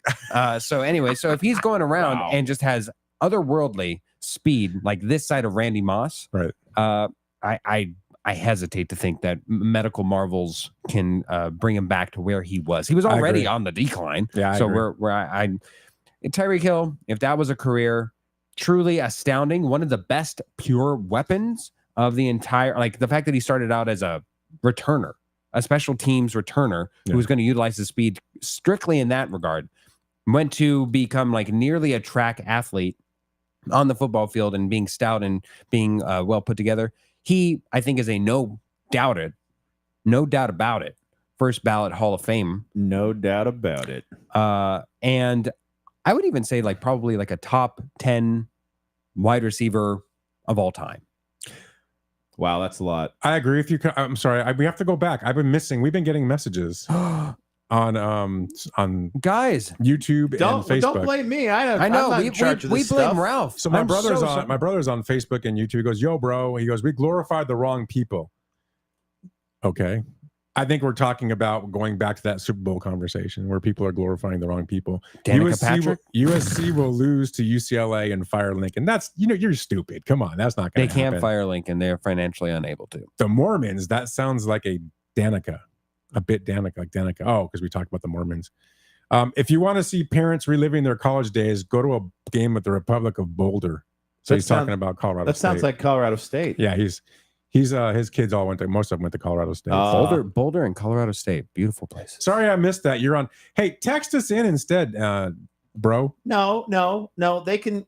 Well, bro. However However you want to do. He's my bro. I'll tell him what I want. I suppose. 844-668-8462 is our text line. 844-668-8462 or 844-LIPSHIT. Sorry, text in. Why don't we have an email box? Hey, why don't we have people send messages via Telegram? Let's do that. We prefer Telegram and Pigeon Carrier. Bitter Dolphin fan actually came onto the text line. We asked him to. So wait, Okay. Chief Skulls on here says no one wants to talk about USC this much unless they're being investigated for people buying their way into with a fake athletic pictures. All right. Wow, that's true. Yeah, there was a whole controversy. Yeah. Thanks, Chief Skull. We appreciate you trashing on USC. Bitter Dolphin fan is on a text line, says different kind of breaking news regarding Tyreek Hill. Regarding the injury, it's hard to see this for any player. Wish him the best. And he sent us a picture of a bunch of nurses in line. That's kind of funny. I don't know if it's that funny. That's really kind of funny. It's kind of funny. Thank you, Rich. Well, can we get back to the NFL now? Yeah, sorry. I had to catch up on the text and That you were slash. forgetting that your own brother. You know, you your can own literally brother do was make on there? this. I could do this, and look, now they'd be displayed there. Well, why don't you do that then, bro? It's on the side. I don't know Do if you you know like how that to? or Do you not. know how though. to operate stuff? Well, if we're talking about the NFL, the Vikings went across the pond. I think anywhere that is in Europe is across the pond, right? It's not just London. Yes. Okay. Went across the pond to face the Steelers, and my takeaway from this was that Carson Wentz is astounding in his get away from pressure. He is all advertised on his ability to manipulate a pocket in all the ways of Big Ben, and just that he overpowers. He's a big guy. That being said, he still threw a couple of bad picks. And the Pittsburgh Steelers defense is absolutely ferocious as advertised. It is a bit concerning though that it can do all that it did, stifle the Vikings offense as they had through 3 quarters, only having 6 points total as a Vikings offensive unit, and still have it come down to a 3-point game and 3-point win. Aaron Rodgers looks his age, both in throwing, because if you look at all that game, you can be the first to say, Ralph, that DK Metcalf put in all the effort into making Aaron Rodgers look good that game. I thought Aaron Rodgers played all right. Oh, He did stop okay. it. I'm not saying he okay. was Stop fantastic, it. but I thought he played all right. He played all right. He played like a C+. You want to give him a plus? I'd give him a B plus. minus. What the heck? Get outta C here. plus? Did you? You just don't like him. No, I you- did watch some of the game. Yeah, DK as a Metcalf. matter of fact. DK Metcalf did all the heavy lifting. Aaron Rodgers did his best to try and run up the field in his walking chair, and then nearly fumbled the game away. This- And then he pulls up afterwards, points to the guy like, "That's how I drew it up. That's exactly. I popped that ball out there for you to catch. Good job, boy." This explains his Shedeur Sanders takes. Just ridiculous. Just absolutely ridiculous, man. What game are you watching? Bills have not looked fantastic. No, they haven't. like that is the most deceiving they're winning. blowout. Yeah, they are And winning. the cool ugly ice jerseys wins. coming out. Sure. Oh, that's a bad term now. All right. They're not coming out to deport people. They're coming out in white jerseys, ice jerseys. Okay. They're really the, cool. The Bills, that is the most deceiving See 'em? 12-point victory that you will see What in in quite the some world time. is going on? The Saints did all that they could to lose that Right. game. Bills, good on you. 4-0. Fantastic. Lions spanked the Browns so hard that they've moved to the backup quarterback, and everything is in the cards for Shedeur. And who God is bless. not Oh, who you is not stop. starting? Who You- is not starting? If I'm Shedeur the third Sanders. string quarterback, you know what I want? The second starter string to to get get hurt? out of there as soon as possible. 3 games in, baby. We are accelerating Well, the process. Did you hear what Myles Garrett said this week? What did he say? He said Dylan Gabriel was watching him in practice this last week. He said Yeah. he looks like he's been doing it for years. I'm surprised that he can see him over the line. That's what I'm surprised. That's what surprises God, me. Well, your so- infatuation. Tesla Travelers and Stop is on a text line. Absolute Oh. favor. And that's actually my bro. He has a channel. It's cool. It Good says, for him. bro, the Republic of Boulder is the University of Colorado with their fearless leader, Dion. Now, you know what? You're out there you're south of Denver, but what do you think about Sanders? Do you think he's weak like I do? Do you think he sucks like I do? Or do you think he's actually good like which this gentleman? Sanders, the coach? Yeah, or the, it depends or I the on would the say players? I want your opinion on both. Give me the coach and Oh, then give me the wow. kid. You were down there. You're in Coach is a Colorado. good You saw recruiter. this stuff. and a Just- good Just make him on program put him on the builder. show at that point. Let Tesla The- Travelers and Stop tell us their Absolutely. opinion. We all know your opinion, yes, which absolutely. no one agrees with. Panthers, Clearly. Patriots. I'll be the first to admit, did not care, did not watch. Well, the one thing that I want to add to what you're saying is the Broncos defense finally showed up. I felt for the first time this year they showed up, and I thought they looked like they would expect them to look. Yeah, which was good. And then I think if you look at the Seahawks and the Chiefs last week, both those teams are starting to find their footing and playing really good ball, and I think they're starting to rise as sort of stock. Yeah, the Chiefs, I think, can even lose this upcoming week and be fine as far as like it feels like they've kind of got their aura back, their championship pedigree that I think was on the precipice of falling off and everybody leaving them for dead. I think that that's certainly something. And also beating an opponent so bad that it feels like the other team's entire season and dare I say structure is on the line. It is in question. Okay. Like I think all those questions that we had last season are going to start bubbling up again about the Harbaughs. Are we going to get because the Chargers look so bad?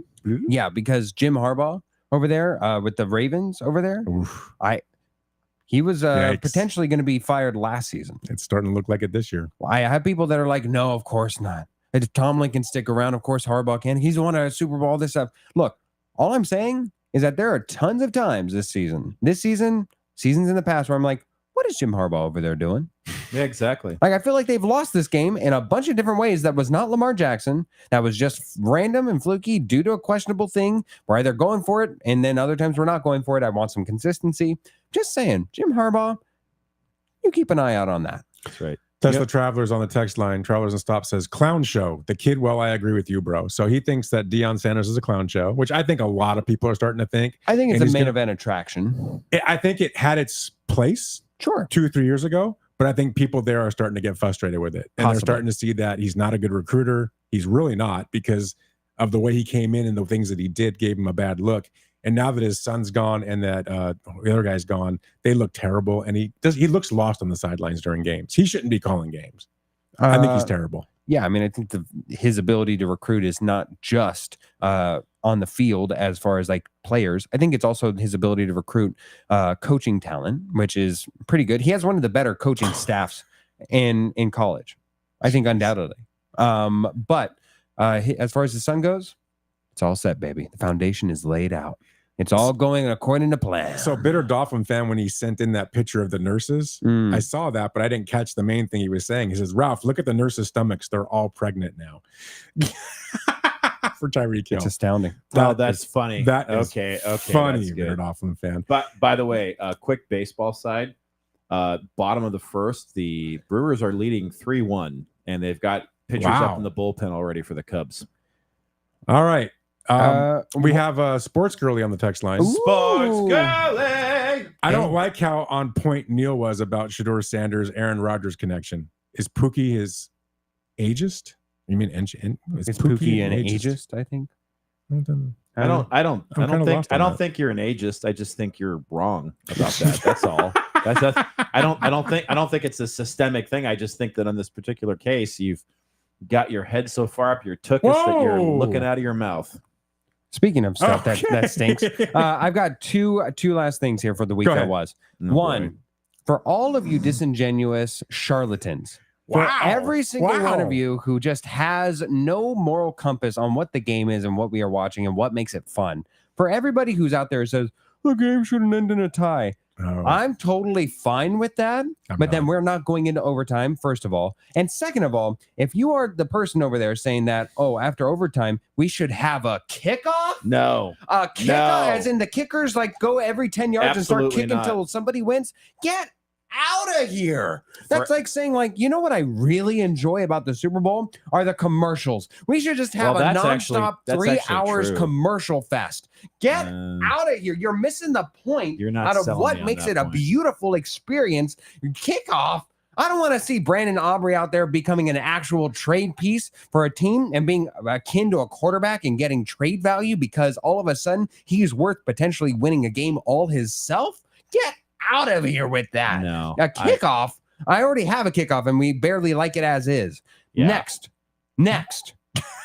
I was okay with the tie as a Packer fan. Yeah, I'm fine with the tie. I thought that we didn't deserve the tie. We should have lost that game. I agree with that. We had the chance to win that game and we didn't.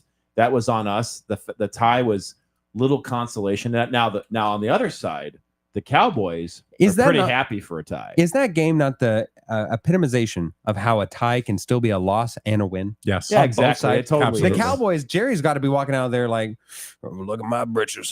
Don't they look a little snug today? Because I'm just walking around with a 2-pack of beans down there. Got a little chub going Yeah, out there. a little Nick Right. Chubb. But and then the Packers. The end of that overtime That was management, embarrassing. that was horrendous. That was embarrassing. That was absolutely atrocious. I was watching. I'm like, why are they just walking around? Do they not? I see the clock. Does he not see the clock? I don't know, but it was. Then finally, the last thing before we move on to the new week, the Rams had both ends of the spectrum of just a game that they should not have won and a game that they should not have lost. Yes. Yep. Agreed. It is what a tough week for them, a calendar week for Yeah. them to endure What because a terrible call.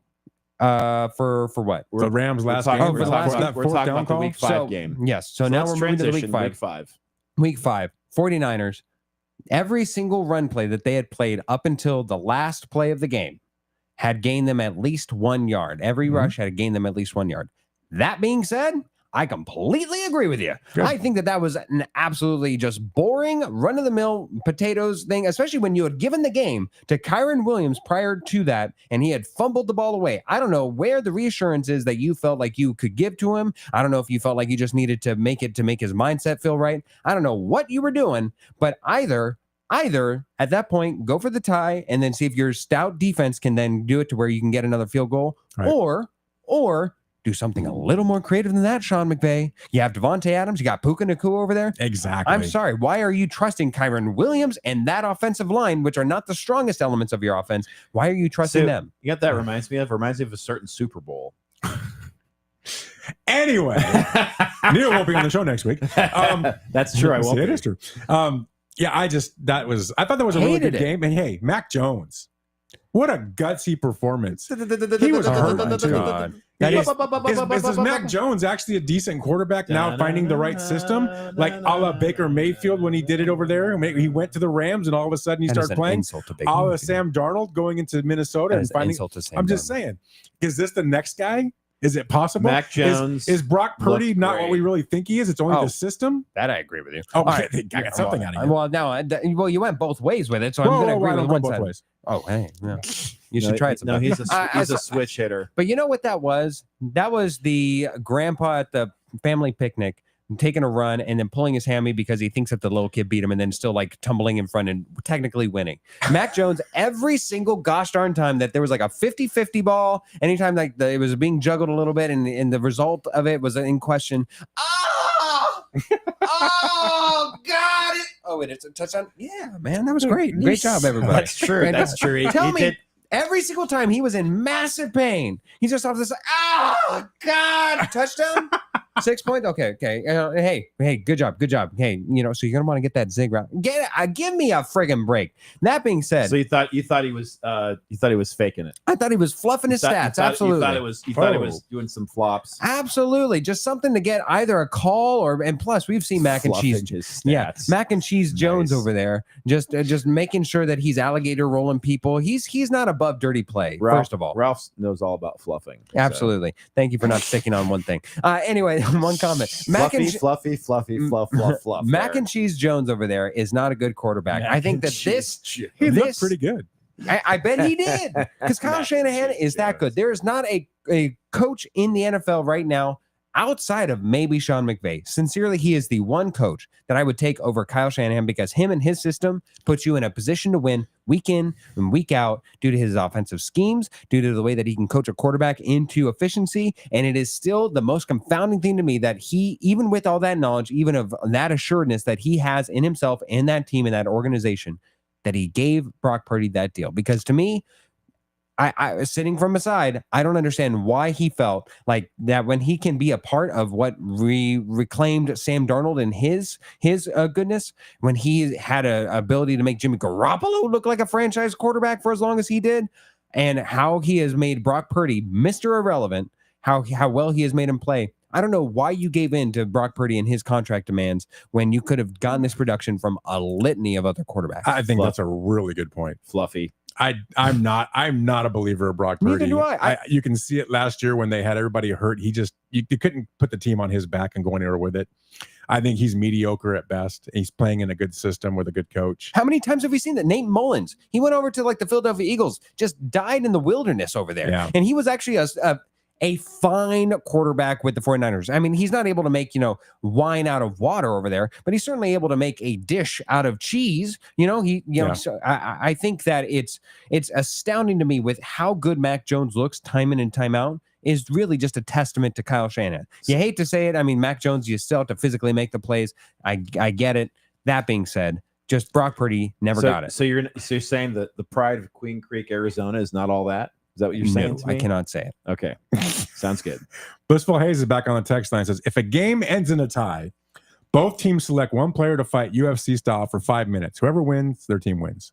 I'd even take I like that. I take an Oklahoma drill, just send your fullback against our fullback and whoever pushes forward. I'll take that. But the kickoff thing where people are shouting and clamoring for this because I don't want to. So what they want a full kickoff? I haven't heard this. So what they want is a kick, like almost like a shootout in soccer, but Field for goals. kicks. So you start off at the 10, 10, 20, 20, 30, 30, and you just keep going back until somebody That's misses. And stupid. we're like, what are we doing? A spelling bee out there? We keep going until somebody can't get out of here. I'm with you. Get out of town. That's ridiculous. All right. So for the games that are coming up and that matter / don't. So anybody want to talk about the Vikings Browns? Are we going to do our picks or? Let's do that. start the picks. Yeah. So let's look at where we're at. So for last week, Luke was here that I filled in for you. Yes, he was. went 2-3-1. So there was a tie last week. Obviously, There was a tie. Let's see here. Neil and Phil both went 3-2-1. That sounds about right. Ralph went 5-0-1 because Ralph's a stud. Who were your picks? Who did you have the I had audacity? Philly. I had the Rams. I had Last the week you were a Chiefs. I stud. had Chicago. I had Green Bay and Denver. That Chicago pick was about as lucky as luck can be. Neil had it too. We both had it. That's right. Very good. Very good. So job. as we look at the season, Ralph's in first place, 14-8-1. He's overtaken you guys, and you guys are tied one game behind, 13-9-1 So it's tight. It's a tight game. It's tighter than It's a lot like of things. the eighth, bottom of the eighth. For the Dodgers. Tight like nuts and bolts. So let's look at this week's games. Let's start here. This game is interesting to me because it's my Why? team.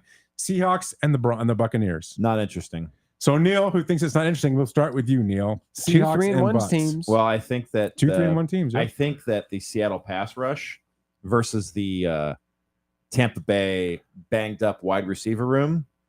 I think that's going to be an interesting matchup. Even the line. Their line is patchwork. I also think that the running back rotation of Walker and Charbonnet, I think that's going to be a big factor. So because of those things, I'm picking the Seahawks in this one. Man. Ooh. Picking the Hawks. Seahawks have had a week and a half to prepare for this game. Buccaneers, you got to give them an A+ on their heroic effort in the second half of last week's Yeah, the Eagles first game. half, forget that. Yeah, but the second half, limiting the Eagles was both disparaging for anybody who had Eagles stock, and then also very encouraging if you're a Buccaneers fan. The fact that they're able to do this while feeling like they're on one leg because of just how injured they are up and down their entire team. Look, Buccaneers, I think Baker Mayfield's putting out a gosh darn MVP level play right now. He looks good. Yeah, he looks Looks great. really good. I think even though the Seahawks, for whatever reason under this current regime, are just not that good and impressive at home, I think that they overcome this and they get a victory at home against the Buccaneers, who are just battered to hell right now.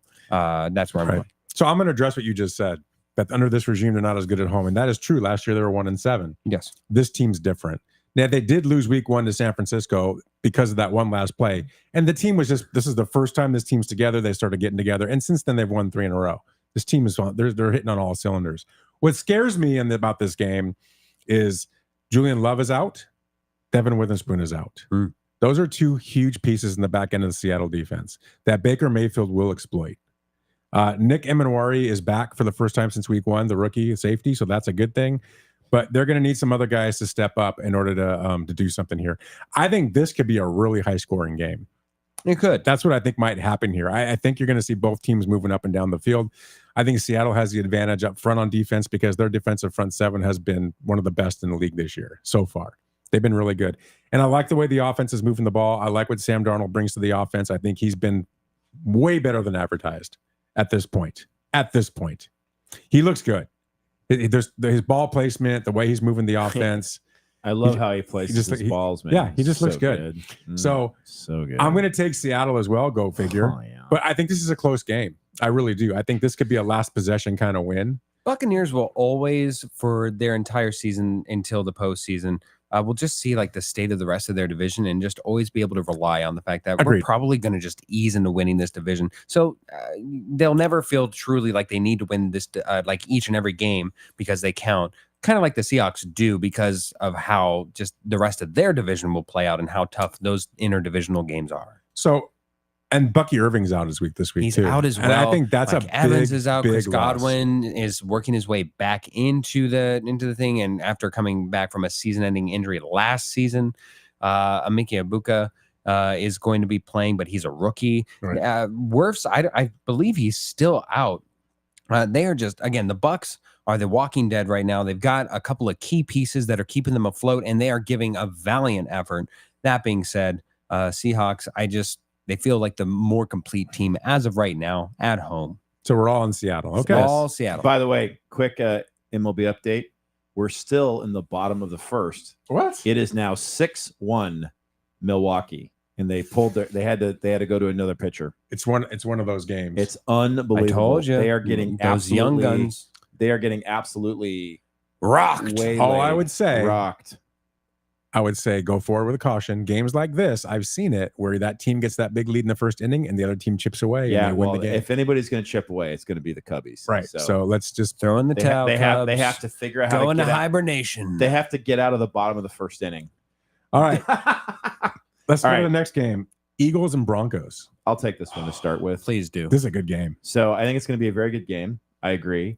I think that Philly obviously has the home edge. I think that their run game RPO is going to stress out Denver's linebackers. I also think that Eagles' short yardage and special team edge matters in this game as well. I don't, as much as I love me some Bo Nix and love the Broncos, I just think that the Eagles seem like the only decent team in the league right now, to be honest. So I give them the edge over who else?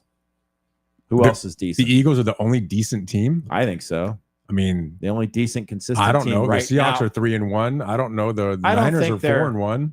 Yeah, the night they got lucky on that one, dude. Listen. All I'm saying is for this game, I'm picking Eagles. Okay, I'll go next, and I'm with you. Where I think the I'm Eagles, gonna rip on you, but I'm with you. Well, I just didn't like your comment. I don't like how you got there, but I'm with I don't Well, like you're an I don't idiot, like the so. car you drove, but I like the destination. Yeah, there you go. I love it. I think the Eagles have the edge on both lines, so offensive line and defensive line. I think they have the edge, and I think that's what makes a difference in this game, because I think they'll be able to control the line of scrimmage on both sides, which is not good for Denver. I think maybe Barkley might decide to have a good game.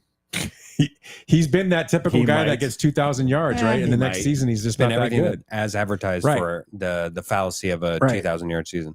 I also don't like the fact that Broncos have to travel east and play in a morning game. I think that plays On a short week. People don't think it does, but I think it does on us, So I'm going to stick with the Eagles. I think it's about a touchdown game, in my opinion. No, I think I'm gonna be like Phil and say they get paid millions of dollars to adjust to the time zone difference. That's their own fault. I don't care. They should just respond. They're highly paid athletes. They're not human beings. They are robots. I think how you choose to respond to questions after a game, after you've taken a full-on shower and you've gotten your full season bonus, is completely different than your effort and ability on the field, especially for Manny Machado. The fact that you're defending Manny Machado, you should be ashamed of yourself. You ought to go take a shower after that. Oh my goodness! I might. Your Yeah. turn, Phil. Look, I already know you're taking Philly. so the Broncos have a subscription for AJ over there, AJ Brown, who's over there so confused, so flustered right now. He's out here quoting scripture. Oh my god. He's gone to God because he knows Jalen Hurts can't find him. So he's going around What the- trying to find anything and some way to just be upset about a 4-0 start, but he can't because they are 4-0. It is a conundrum, a paradox of the highest order. And unfortunately for him, he gets the reigning defensive player of the year, Patrick Surtain, to just go up and demolish him and just gosh. take him out of the game. Again, unfortunately, the only problem with that being is that I'm not sure that the Eagles want to throw to AJ Brown. Look, Bo Nix will be the first mobile quarterback of any variation that the Eagles have played all this season. And I think that it will be the first true test for the Eagles defense on a lot of their weaknesses, right? You've got Patrick Mahomes. He was able to scramble. He was able to utilize a bunch of things, and they kept that game close. The Broncos defense, I don't think it is a good thing about being the first time that you see the push-tush in action. I think that is certainly a detriment to the overall style of how this fight will play out. The Eagles, I think, win here in a game that I will just be elated. I would the things I would sell in order to ensure that the Broncos were to win this and have this over Mr. Nick Sirianni would just That's just right. be You got a outrageous. big thing against him. Oh don't you? my God, it's a huge thing. It is just a massive thing that I have against Nick Sirianni. Wow. Anyways, so the Eagles win here. Unfortunately, the Broncos remain winless on the road, much to my chagrin. Hey, All right. Ralph, Yes, are you able to block texters? Because this MLB Division Series Free Live is just a troll account that's like putting a bunch of garbage on our chat. Yeah, I'll get rid of it. Get rid of those knucklehead idiot, whoever you are from Pakistan or India, whatever country you're doing your little bot farm from. You can Indo-Australia. And we go back to that conversation. All right. shove it. Game number 3. Let's take a look at the Colts and the Raiders. The Raiders. Phil, start with you. The Raiders or the Colts? I don't see how anybody can pick against Danny Dimes in this one. Danny Dimes and them, they looked real against the Rams. That was my takeaway. They may have lost, and it came down to 2 errant plays by the wide receiver on the part of the Colts. Look, the Raiders played to get in the field goal position with their kicker and got just to get it blocked. I think right now, Pete Carroll, he has a great culture. I think he's doing a lot of the right things. He does not have the pieces. Certainly does not have the offensive line to handle Indianapolis's front four on defense. Give me the Colts, and this is a smash spot for the Colts. Like they feel like they will just absolutely demolish the Raiders and leave them bruised and battered and one Gentilis performance away from dominance. Neil? I'm gonna channel my inner Nathan. Colts. One word, right? Colts. All right. I'm also trying to save time here too, by the way. We got time. We're good. Colts. This game for me, the Raiders are right now suffering from what I call Genoism. He gets into this groove where he just starts turning the ball over like crazy. That's bad. And he's in that groove this year. I mean, I think he has, how many picks does this guy have already? 8, 9? He has many picks. It's up there, right?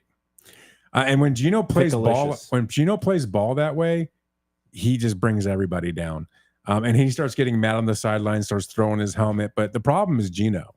It's not other guys. Now, I will give you credit. I think it was you that said it, that their offensive line 7 interceptions. So on 7 picks already in 4 games. Their offensive line is not great. It's atrocious. But even when Seattle had a terrible offensive line, Geno looked better for the most part than this. Also, riddle me this. Why Okay. aren't they running the ball more? Like the offensive line is not opening up any holes. But also, it is easier for the offensive line to run the ball. Like, I'd rather sell out True. and go 3 out, 3 and out, 3 and out, 3 and out. And then finally, when they finally begin to respect the run, I've got this first round draft pick who is a rookie who I don't even need to pay and who I have no assurances that I need to pay a second contract to. Right. Run the ball, run the air out of the gosh darn ball. And when they finally start to sneak up and respect the run, then go throw it to Trey Tucker. Then go throw it to the law offices of Jacoby Myers. Well, this was the problem with Pete Carroll the last couple of Nice. years in Seattle Well is done. he would abandon the run so fast and just Yeah. rely on Geno. And that just doesn't work. He didn't balance the offense. And it was really weird for him because he's such a run first guy. But he's gotten away from it the last couple of years. And And he's Chip Kelly. doing it this year, which it's a mistake. Let Genty try to make some holes. Let him try to make some things happen. You drafted him for a He reason. looked brilliant last week when you finally gave him Right. volume and carries. I don't I even agree. think that the holes were that impressive last week. But you saw the yards after contact that Right. he was finally able to generate, and he was able to wear down a defense and have more of an effect in the second half of a game. So if Pete Carroll can wake up and start relying more on him, maybe they could have a better outcome. But as of right now, and the way that he's doing it and the way Geno's playing, I've got to take Indy. I can't take the Raiders until I see a change. And I got to tell you, I'm wondering at what point does we see a quarterback change, because Geno can't keep playing like this. No, he played terrible. They're not making a quarterback change. But you have to at some point. No, He's giving games away. And even if he could give the game away 300 times. I mean, they're not going. They don't have a backup plan. Their backup plan is no backup plan. Well, they better find one. And plus, they paid him. That is not the way of the Raiders. But Carroll's first year is typically go in there, and when people don't perform, you yank them. I don't care who they are. So I don't know. We'll see. I understand what you're saying. They just did pay him. Thank God Seattle didn't pay him, is all I'm going to say. Oh, boy, that Sam Darnold move is looking better every day. Yeah, I liked it even from the get-go, even from a contract perspective. Yeah. I thought that they were comparable quarterbacks. One's younger, and you're paying him less. Let's go with the younger, cheaper option. Agreed. Text line, Sports Girly. Genoism is literally just Geno Smith. You know what? It's not an error. It's how he plays football. Okay. You know, I will say to her point, this is something I noticed even back in week 2 against the Chargers, that I will give Sports Girly all the credit in the world for. Sports Girly. He looks awful when things are going bad for him. Man, Who? Geno, yeah. Geno Smith's aura, when His aura it's like changes. pigsty over Yeah, there. Like I when there's a bad hovering cloud, you can see it. Like Patrick Mahomes, how many times this season have things gone absolutely off the walls crazy for him? He's either completely stoic or he's out there on the side of the bench trying to rile guys up. But Geno does not have that in him, and it is disturbing. I agree with you. I've been saying this since he was with Russ, because I always said, look how Russ reacts when things go bad. He doesn't have a little baby fit. No, it's my he's biggest, manufacturing goodness, if anything. Right. But It's one of my arguments about Kyler Murray, how he doesn't have a good aura on him when things go wrong. You have to, if you're going to be a leader, you have to be that guy that people can look to and say, I know things are going bad, but look at him. He looks confident. He looks that we can get behind that. And that's where Geno misses. And this, I've been saying it since he was a Seahawk. That's where he misses. And it's a shame. So good point, Sports Girly. All right, next game. Let's look at the Cardinal game. We have to. We don't have to. Well, we should. We're sitting in Phoenix. Oh, we must. Cardinals, Titans. So, Neil? So I think this is going to be a Cardinals win. Obviously, from a wide receiver perspective, I feel like that's a good matchup. The Arizona's wide receivers, especially Marvin Harrison Jr. versus their man coverage for Tennessee, I think that's going to be an advantage. The Titans' offense right now is bottom 5 in EPA, and the Cards' pass rush actually is enough that's going to cause problems for this team. So I would say that not only are they going to win, they're going to win by more than a touchdown. I think the Cardinals are going to win. I don't think we're going to see Kyler Murray pout this week. Makes sense.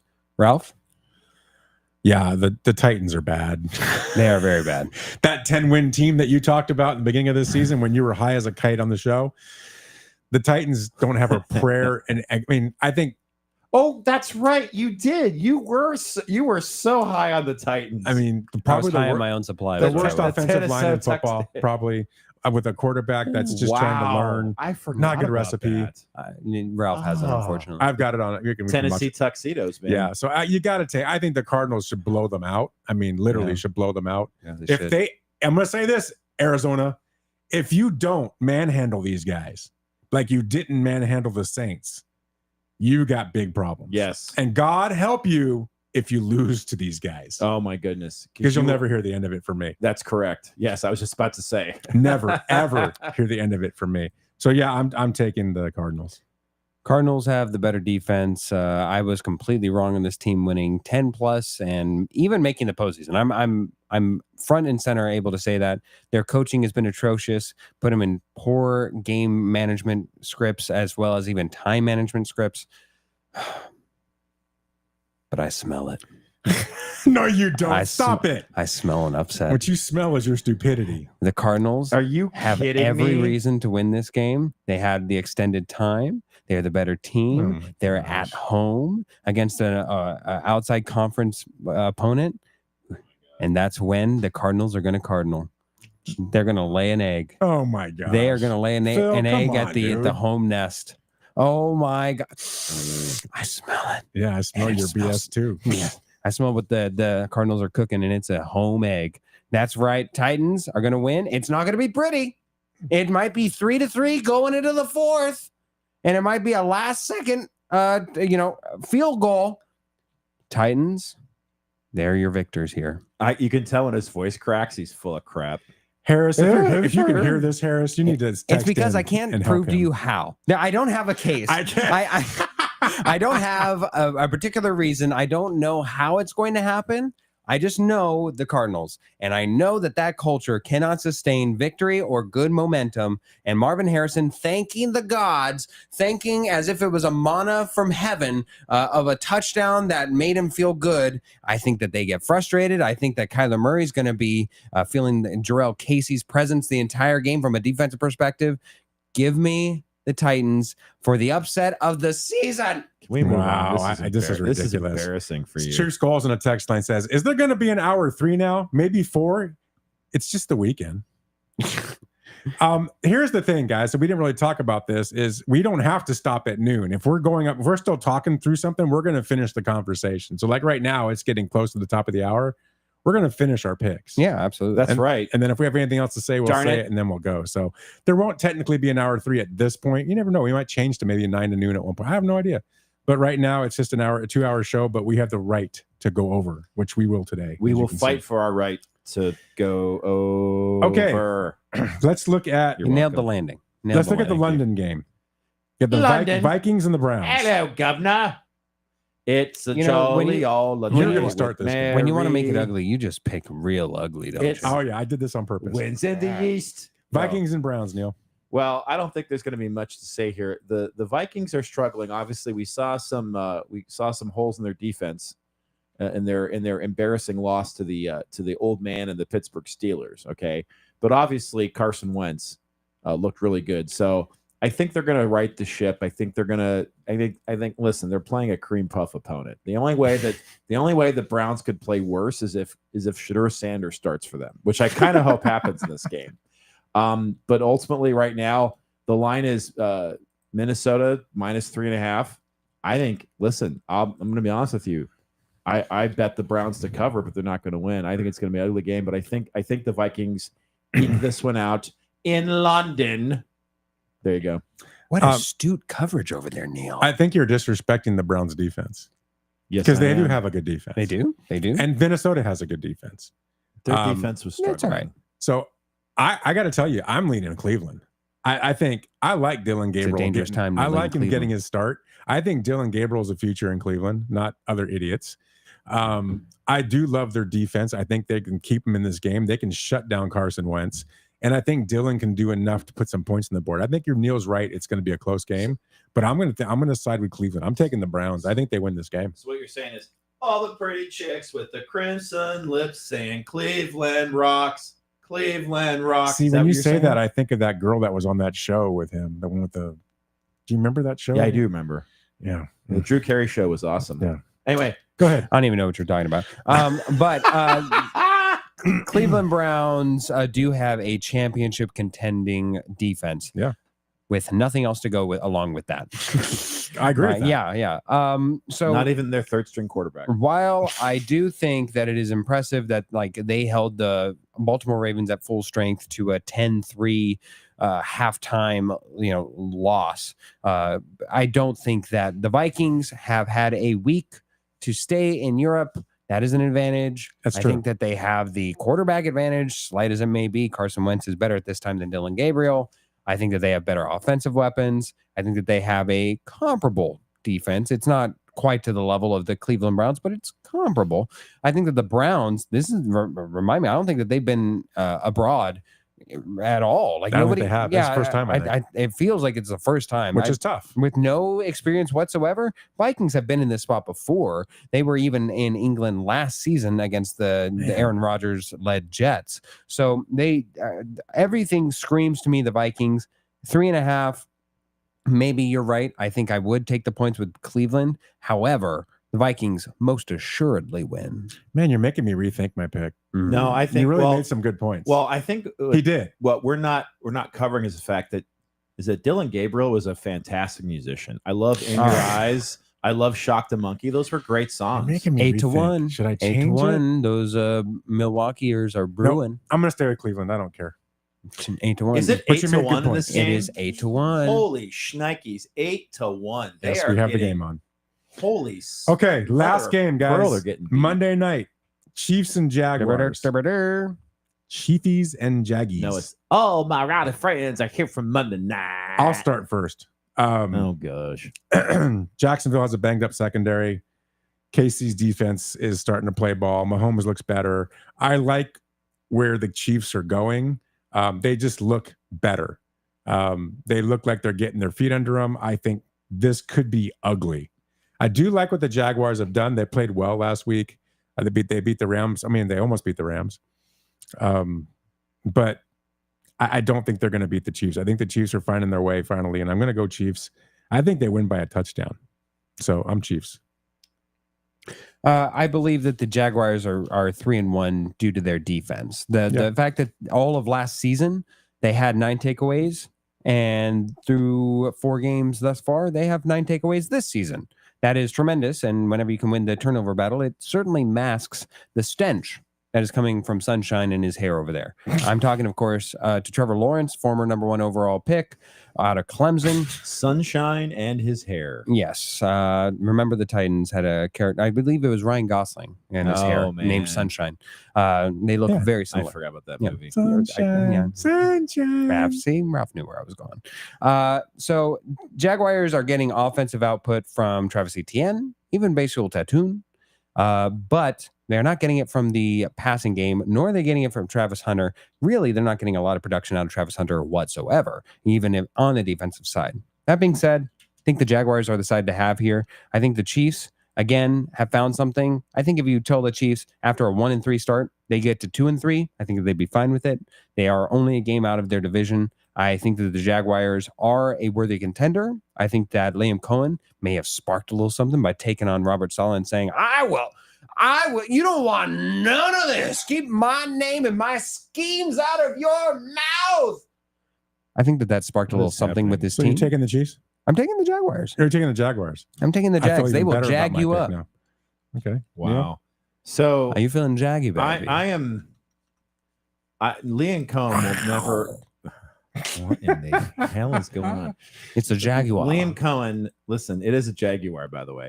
I am not a big believer in Duval. Okay, I think it's a sham. I think it's all a house of cards. It's a mockery. It's a sham mockery. It's a sham. What are you suddenly Sean Connery and Hunt for Red October? I think that this is where the house of cards starts to fall for the Jaguars, and I think that it's going to be an ugly game. I think that's actually going to be it's going to be under a touchdown victory, but I do think that the Chiefs will somehow manage to pull this game out of their tuchuses, and it's going to be a Chiefs win. So I'm going with the Chiefs. Can we all agree on one thing? What's that? Trevor Lawrence is the ugliest quarterback in the NFL. Not. I in didn't a realize world- you look at quarterbacks. His looks, face is Ralphie. just so no Does disrespect. he have a punchable face? I think it's a little He disrespectful. looks like a horse. He looks like a Like, horse. no disrespect. There's a little. He's got the disrespect. Mr. Ed thing going on. Are you saying he has a punchable Come face? on, look at his face. I'm trying to look at the power rankings of the other teams and Power quarterbacks. rankings. No, of but look at his people's face, not the faces? power rankings. I mean, Kyler Murray is not necessarily leading the league on any beauty pageant. Well, yeah, but I mean, Trevor Lawrence's face. He's Daniel so distinct. Jones. Daniel Jones looks like he is the product of an Alabama marriage.